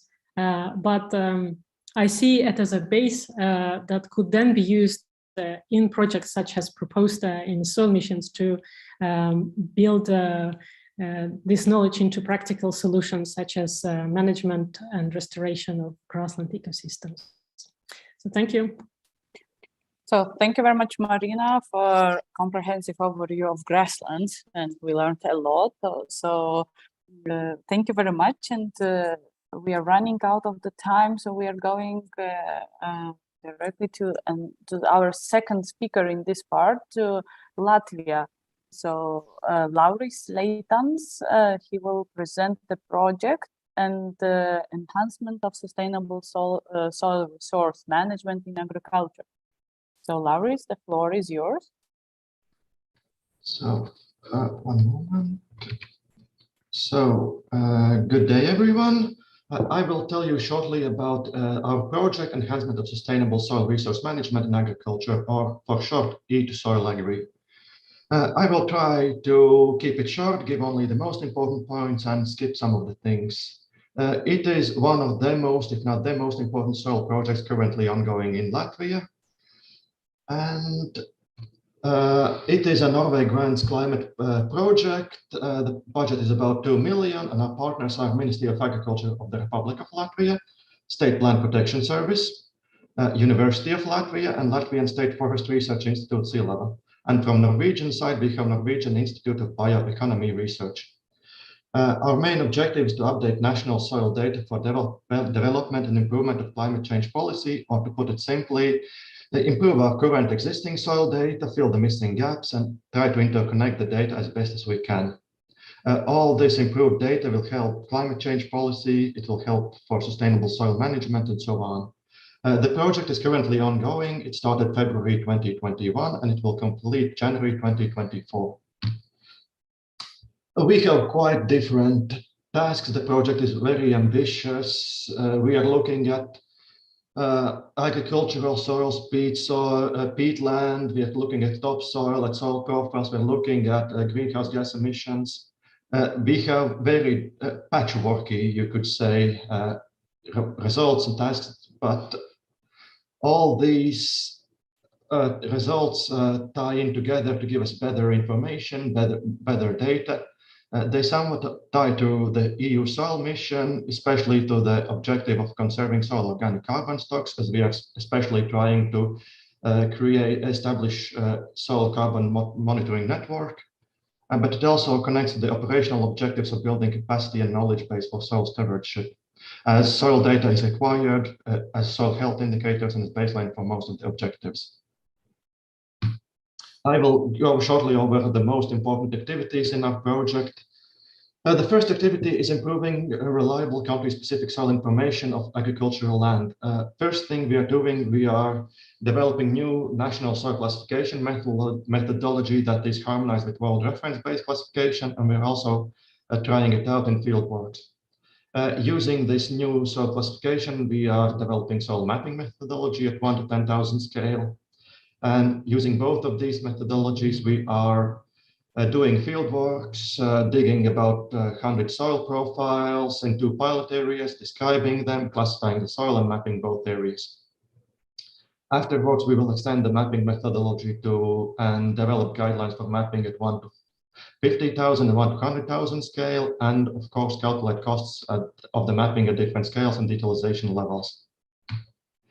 In this activity, we're also looking at peat soils. We are digging about 500 peat soil profiles, and based on these data, we will create a map methodology for peatland distribution assessment and mapping. We are also this methodology will be used practically. You can see in the image to the left in the green, those are areas we will map according to this method.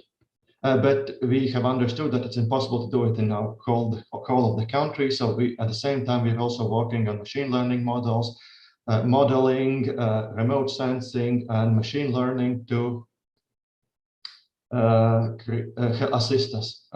All these orange and red are the locations where we are doing a limited research for the for the peat mapping for the use in the model. And using both of these approaches, we will create a peatland distribution map. In the bottom, you can see an example of the modeling. For example, the first image is historical peatland distribution contours. The second image, for example, is the model, with red are highly likely containing peat soils. And the third image is improved and contours for peat soils. And the image in the bottom right are the soil profiles. The green ones are the ones we are currently done with. And furthermore, in the first activity, we are also updating historical data. We are georeferencing 15,000 historic soil profiles. You can see them in the map. All these georeferenced profiles will be used to update where necessary the soil type maps and contours within. We are also organizing training on soil description and mapping, especially all the previous mentioned activities and tasks I have mentioned before. And one of the most important things we will develop proposals to include all the new data, all the new information in regulatory legislative acts. The second activity is establishing national soil carbon monitoring system.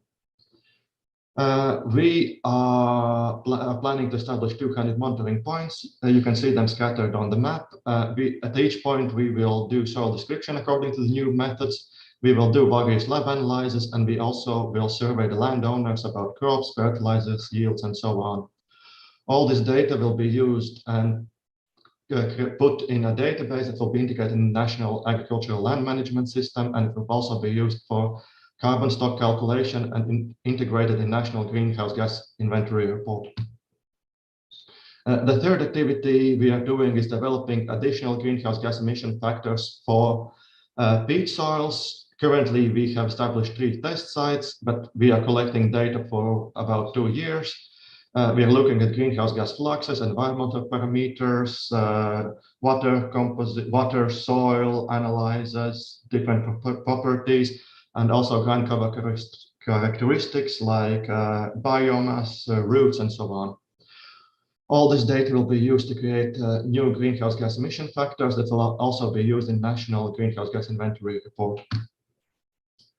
The fourth and the fifth activities are related on experience sharing, improving our knowledge, and cooperation with Norwegian experts, and also participation in various international activities that relate to soil issues. In the sport activity, our colleagues from NCBR are evaluating our current project implementation and progress, giving advice and so on.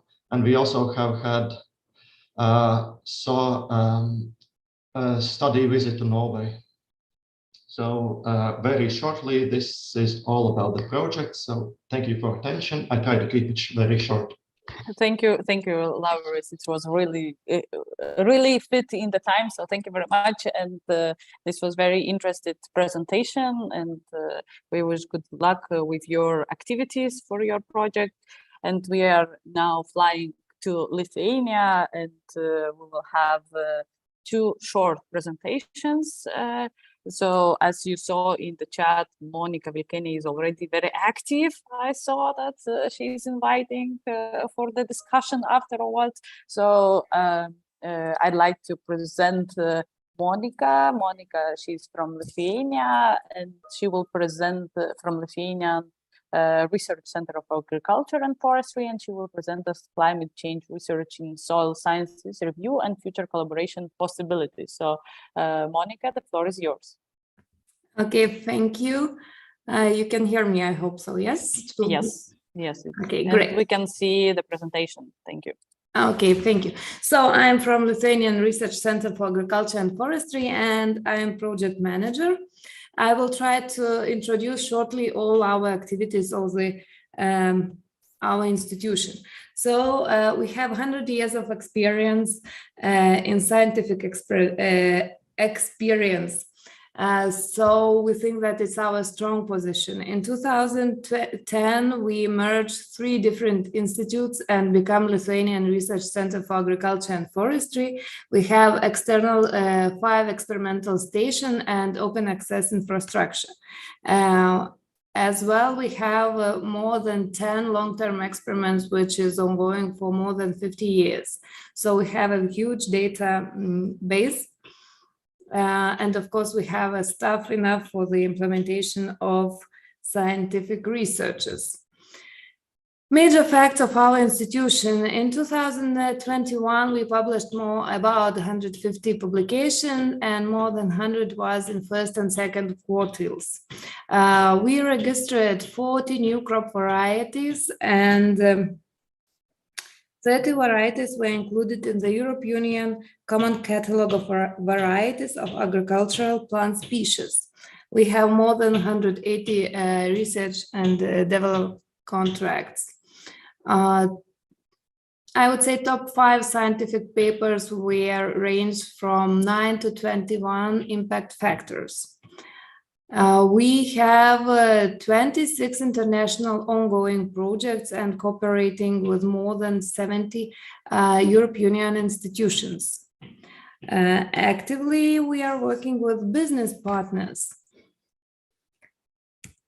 Our students, PhD students, are working on growing startups, and we hope that they will implement them and will grow to spin-off, not just startups. But we always are open for collaboration. We would like to invite you to our international events, which are coming this year, as I mentioned in a chat, Agrovizia, and next year, as well as we are inviting persons to come to our PhD programs or postdocs. And of course, we would like to express interest in making scientific project proposals. Today, you already saw several times this chart, but I would like to repeat it. What we thinking and what we would like to do. First step is R&D program, knowledge, data, technologies, and infrastructure. LAMS can offer to you all those 3 things. The second one is living labs and lighthouses. Our idea is our idea, what we would like to offer, is to establish real-life sites. Maybe 5-6 sites in every Baltic states can be combined and connect in one living lab, which could provide a lot of functions to science society, to farmers, to policymakers, and so on. From our side, we can offer 5-6 sites in this, and we hope to find the colleagues in other countries for this conclusion. Soil monitoring. Unfortunately, in Lithuania, soil monitoring from this year is not going. It stops, if I'm correct, last year. But Lithuanian Research Center for Agriculture and Forestry is participating in AGP soil projects. Now we have 12 ongoing projects and trying to harmonize monitoring and reporting systems across all the Europe. And we hope that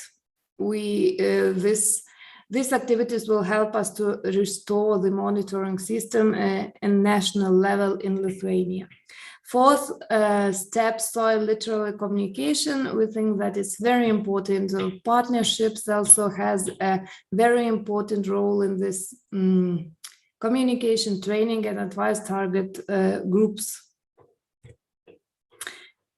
So now I think we are standing in the first phase. Step 1 would be to prepare mapping of living labs and soil needs in all Baltic states and to compare what we can do and what our targets are in all the states, and to prepare for the launching of the first call to establish the living labs in the Baltic states, I think so. There are several active calls where land scientists would like to cooperate it. I think so the slides will be shared so we can in detail look in these slides. So thank you for your attention, and I hope so we can continue our discussion a little bit later. Thank you. So thank you very much, Monica, for presenting and on this nice collaboration view already. So it's the idea for collaborating. I hope we'll have the first lighthouses soon in Baltic. So I wish also to find the partners for your calls. Okay, and I'd like to give the floor to Professor Vaclovas Bogužis from Vytautas Magnus University for short presentation on stabilization of soil organic carbon in agricultural soils. Professor, the floor is yours. Hello to everyone. And identification and implementation of land use and soil management practice which create positive agricultural soil ecosystem carbon budget and restore soil quality is specific challenge worldwide, but in Lithuania it's very, very actual, because in Lithuania soils have very low organic matter, organic carbon content, and almost all problems related with soil health, soil quality, emphasis on soil organic carbon. So Vytautas Magnus University Agriculture Academy working in such area from long time, and we have field experimental station, which consists about 120 hectares, where we can examine different farming situation, different technologies, treatments, and say to farmers what is going on, how to achieve goals which are declared in soil deal. In field experimental station, it is possible not only to have field experiments, but they organize field days, workshops, conferences, and engages citizens and business partners as well. In our settlement, we have open access joint research center with many laboratories which are dealing with soil health, soil quality as well. And Agriculture Academy organizes each year, each second year, international scientific conference, Agro-Eco, Agro-Ecosystem Sustainability, links between carbon sequestration in soils, food security, and climate change. This conference will be this year on 26th, 27th of October, and I kindly invite all participants here or all Baltic colleagues to participate in such international conference. So it's directly dedicated to a soil deal for Europe, and we have annual national scientific conferences, Farmers Summit, which will be held next week. Usually it comes many farmers all around our country, comes agricultural business partners, participates citizens. So we want to engage not farmers, but even citizens, society as well. And we have few long-term field experiments, and my presentation are based on two of them.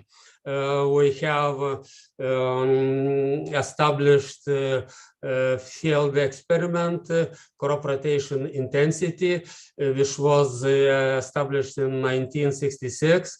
So we have arranged 9 different crop rotations, including intensive and old ones, and as well as maize and dry monocultures, and continuous biofallow is used as a control to assess the impact of those different rotations and monocultures on soil properties and the health.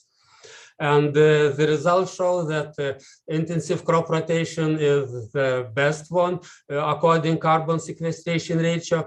There is highest carbon sequestration ratio because in such crop rotation we have perennial grasses, we have catch crops, we apply organic manure, and you compare with monocrop or rye monocrop, and to compare with continuous biofallow, this highest organic carbon sequestration ratio per year, from 360 to 560 kilograms carbon per year per hectare, to compare with continuous biofallow. And another one long-term field experiment we arranged in 1999, and we evaluate reduced and no tillage combined with use of crop residues and green manure. And you see the differences between treatments, and we established that there is no difference in crop productivity when we looking on long-term productivity, the same productivities, but of course with reduced tillage and no tillage, more less consumption of job, less energy consumption, less fertilizers, and so on and so on.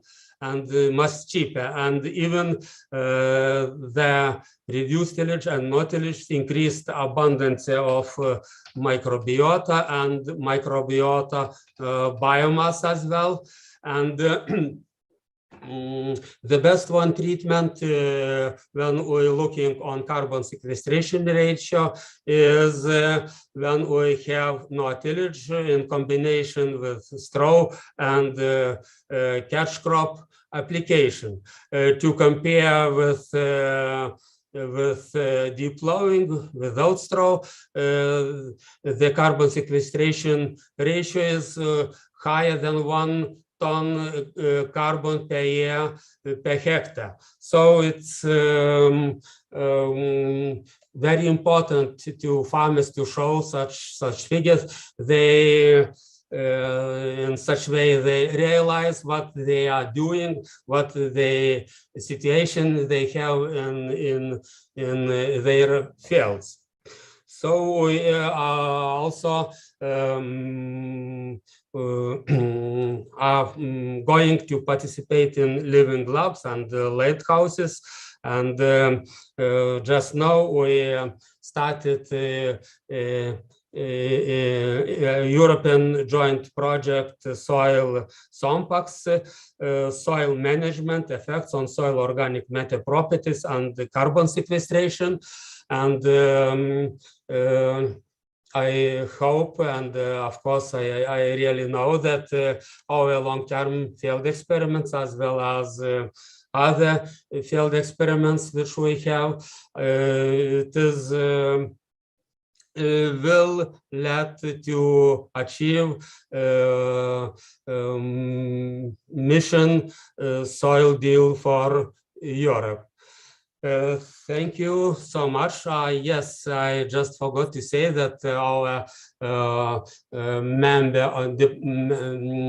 member of our department, Zita Kriaučiūnienė, was Mission Soil Health and Food board member, and she knows well things and what we must achieve.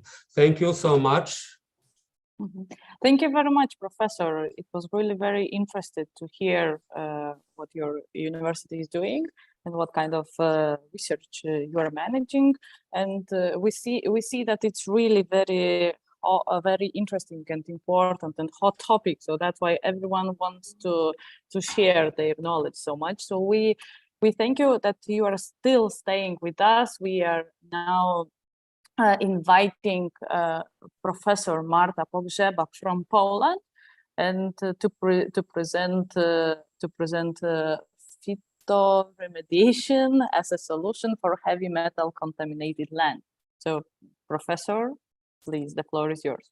Good morning, everyone. Can you see my presentation and also perfectly? Perfectly. Okay, perfect. First of all, I would like to thank the organizer. It's a honor for me that I have a possibility to present our results concerning using of phytoremediation on heavy metal contaminated sites. I would like to also tell you that I have also a honor and privilege to be a member of mission board. Thank you very much, Vaclavas, for the picture which you presented, because there is also a picture of me. And there is a beautiful time and the best time in my career, because I have a chance to not only discuss the scientific value, how soil is important in our life, but also give my knowledge and also some many different ideas how to do it. But it was also mentioned today, and thank you ladies from DG AGRI, that we have really a big problem with the soil contamination in Europe. Not only that we have near to 3 million potentially polluted sites, but more of these sites can be also contaminated, and 30% of that are contaminated with heavy metals. What is also really important, and it was not mentioned today, that we spend 50 billion euro per year to, let's say, as a cost of degradation. So only to remind you that for Horizon Europe, we have 90 billions euro. So there is a half of this cost. Yes, every year we spend for the soil degradation. But what is also important in case of heavy metals that very dangerous for us are soluble forms, which can give and go and migrate to the surface and groundwater.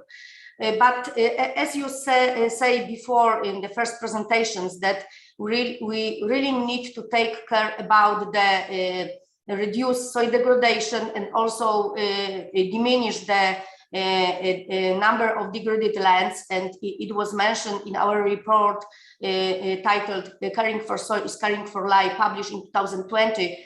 And the authors are the mission board members, that we need really 50% of degraded land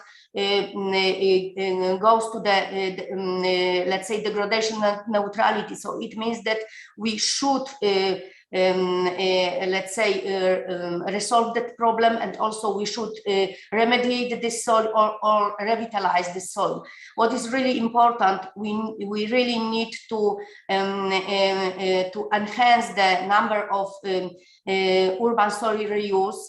And it was also mentioned that it should be enhanced to 50%. So it means that if you would like to plant something in cities, please look on the contaminated site, which should be restored, not take the let's say clean land outside the cities, because in that case we have the problem with let's say the cities are bigger and bigger, but we cannot use the soil inside.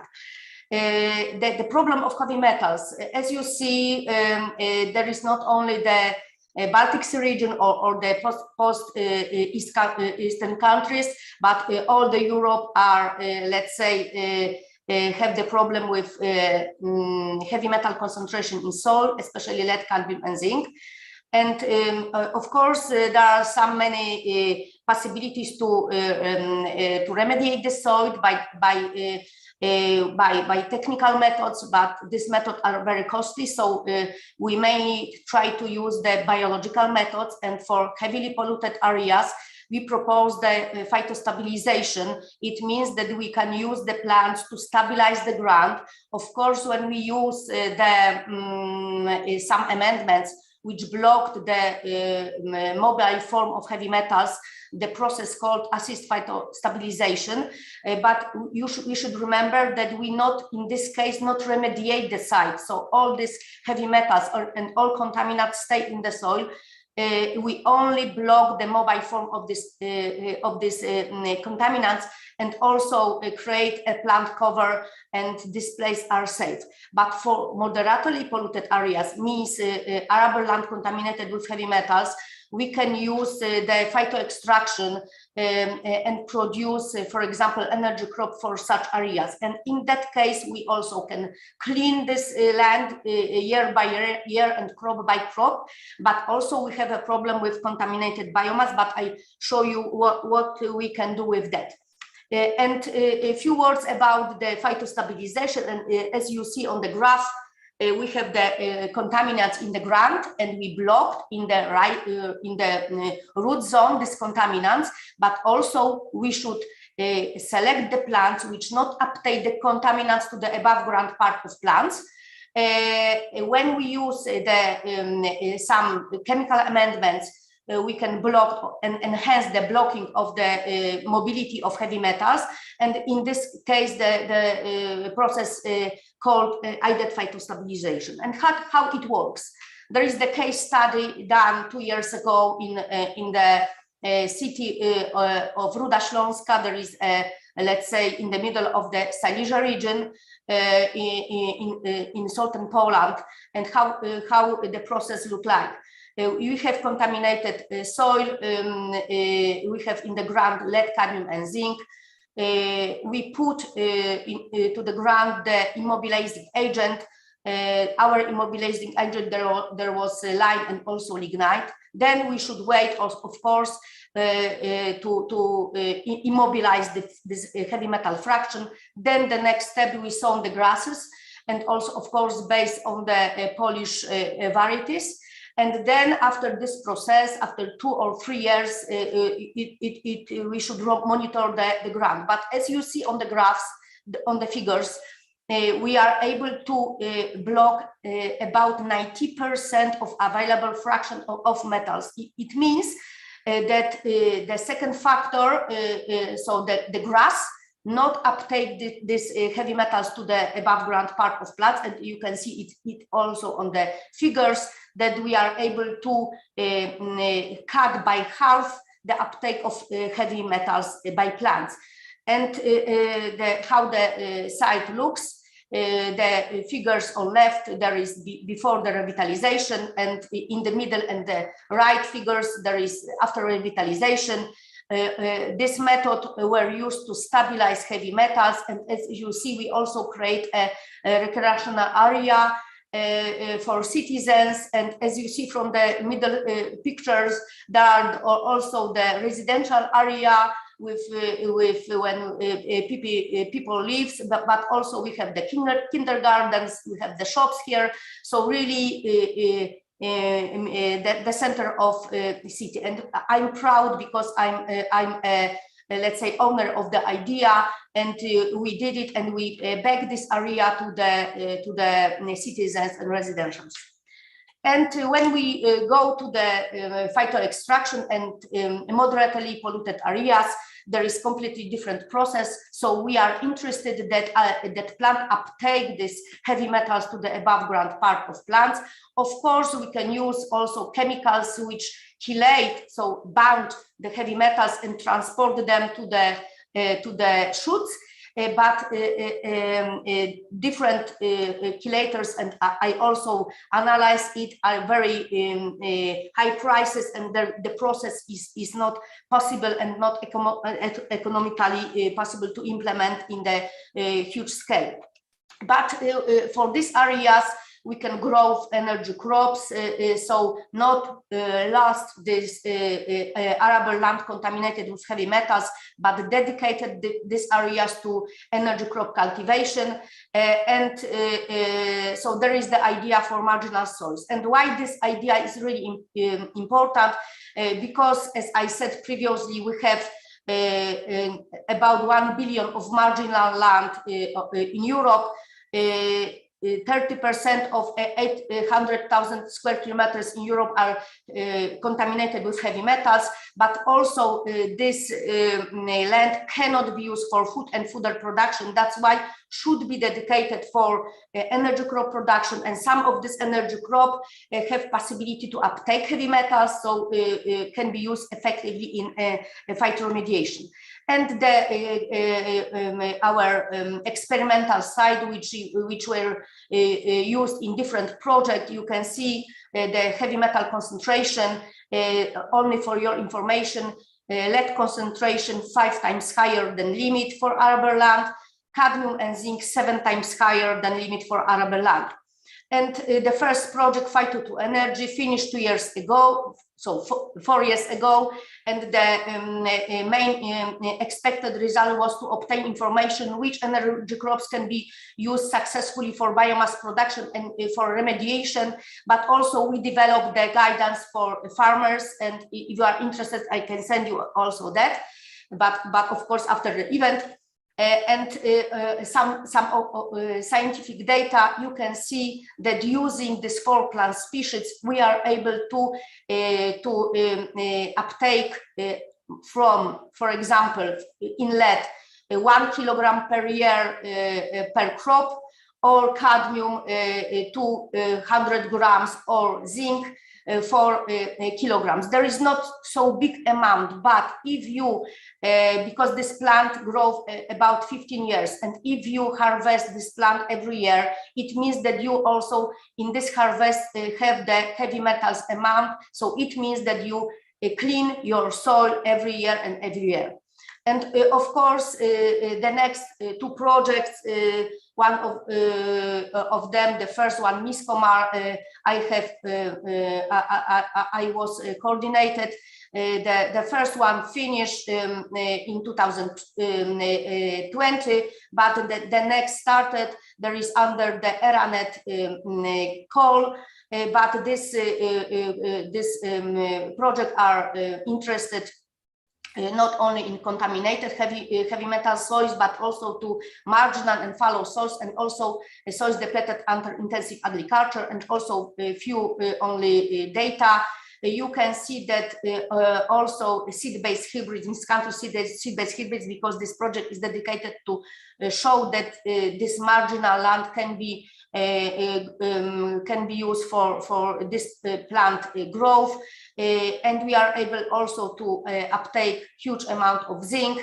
But what is also important, we show the farmers that different biomass management are possible, and more profitable for them are animal bedding. So we show that it is possible to turn back land into profitable land. And for farmers, it's really important, because here in Silesia, no one can ask if the technology and not implement the technology if they not give us the money back. And the Miskomar Plus is also asking how we should manage this contaminated biomass, and you can see that it is able to different process use to manage this biomass, but because this biomass is contaminated, we can only use the gasification process, because the gasification process give us possibility to control if this heavy metals goes to gas, goes to ashes, or goes to tars. And also my idea implemented in the project, that after gasification of biomass from contaminated land, we can use these ashes as a soil fertilizer, so we can close the cycle and back this ashes as a soil fertilizer. Of course, we can analyze these ashes, and you can see on in the table that the values marked on green means that only this ashes after gasification of plants, in our example there is Sida hermaphrodita, can be used in agriculture, and gray color means that it can be used in brown reclamation. So not only then we propose the solution that energy crops can be grown on heavy metal contaminated arable land, but we also can use and close the cycle of this biomass growth. Yes, and there is our case studies in Poland, and we prove that phyto remediation is really help us to use in the real life in Poland. Thank you so much for your attention. Thank you very much, Professor Marta, for this nice overview. Really, I see that the topic is very hot, and a lot of questions were unanswered. So, but this was very interesting to hear all the presentations, and as some questions still are unanswered, so we would love to invite you to our next event. That next event, just we posted the agenda, and next event will happen June 29th. So we'll be very happy to see you there on June 29th at 9:30 a.m. again. And this will be dedicated to citizen engagement, and we'll try to answer all the questions that we didn't answer today. So we're really happy to see you there. And I would love to say thank you to the audience who stay with us a little bit longer today. So thank you very much.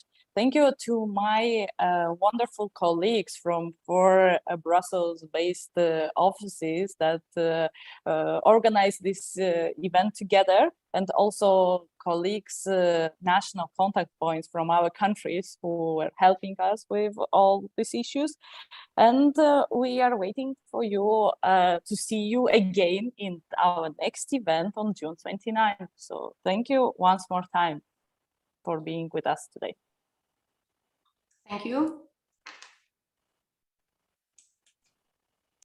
Thank you. Goodbye. Thank you. Goodbye.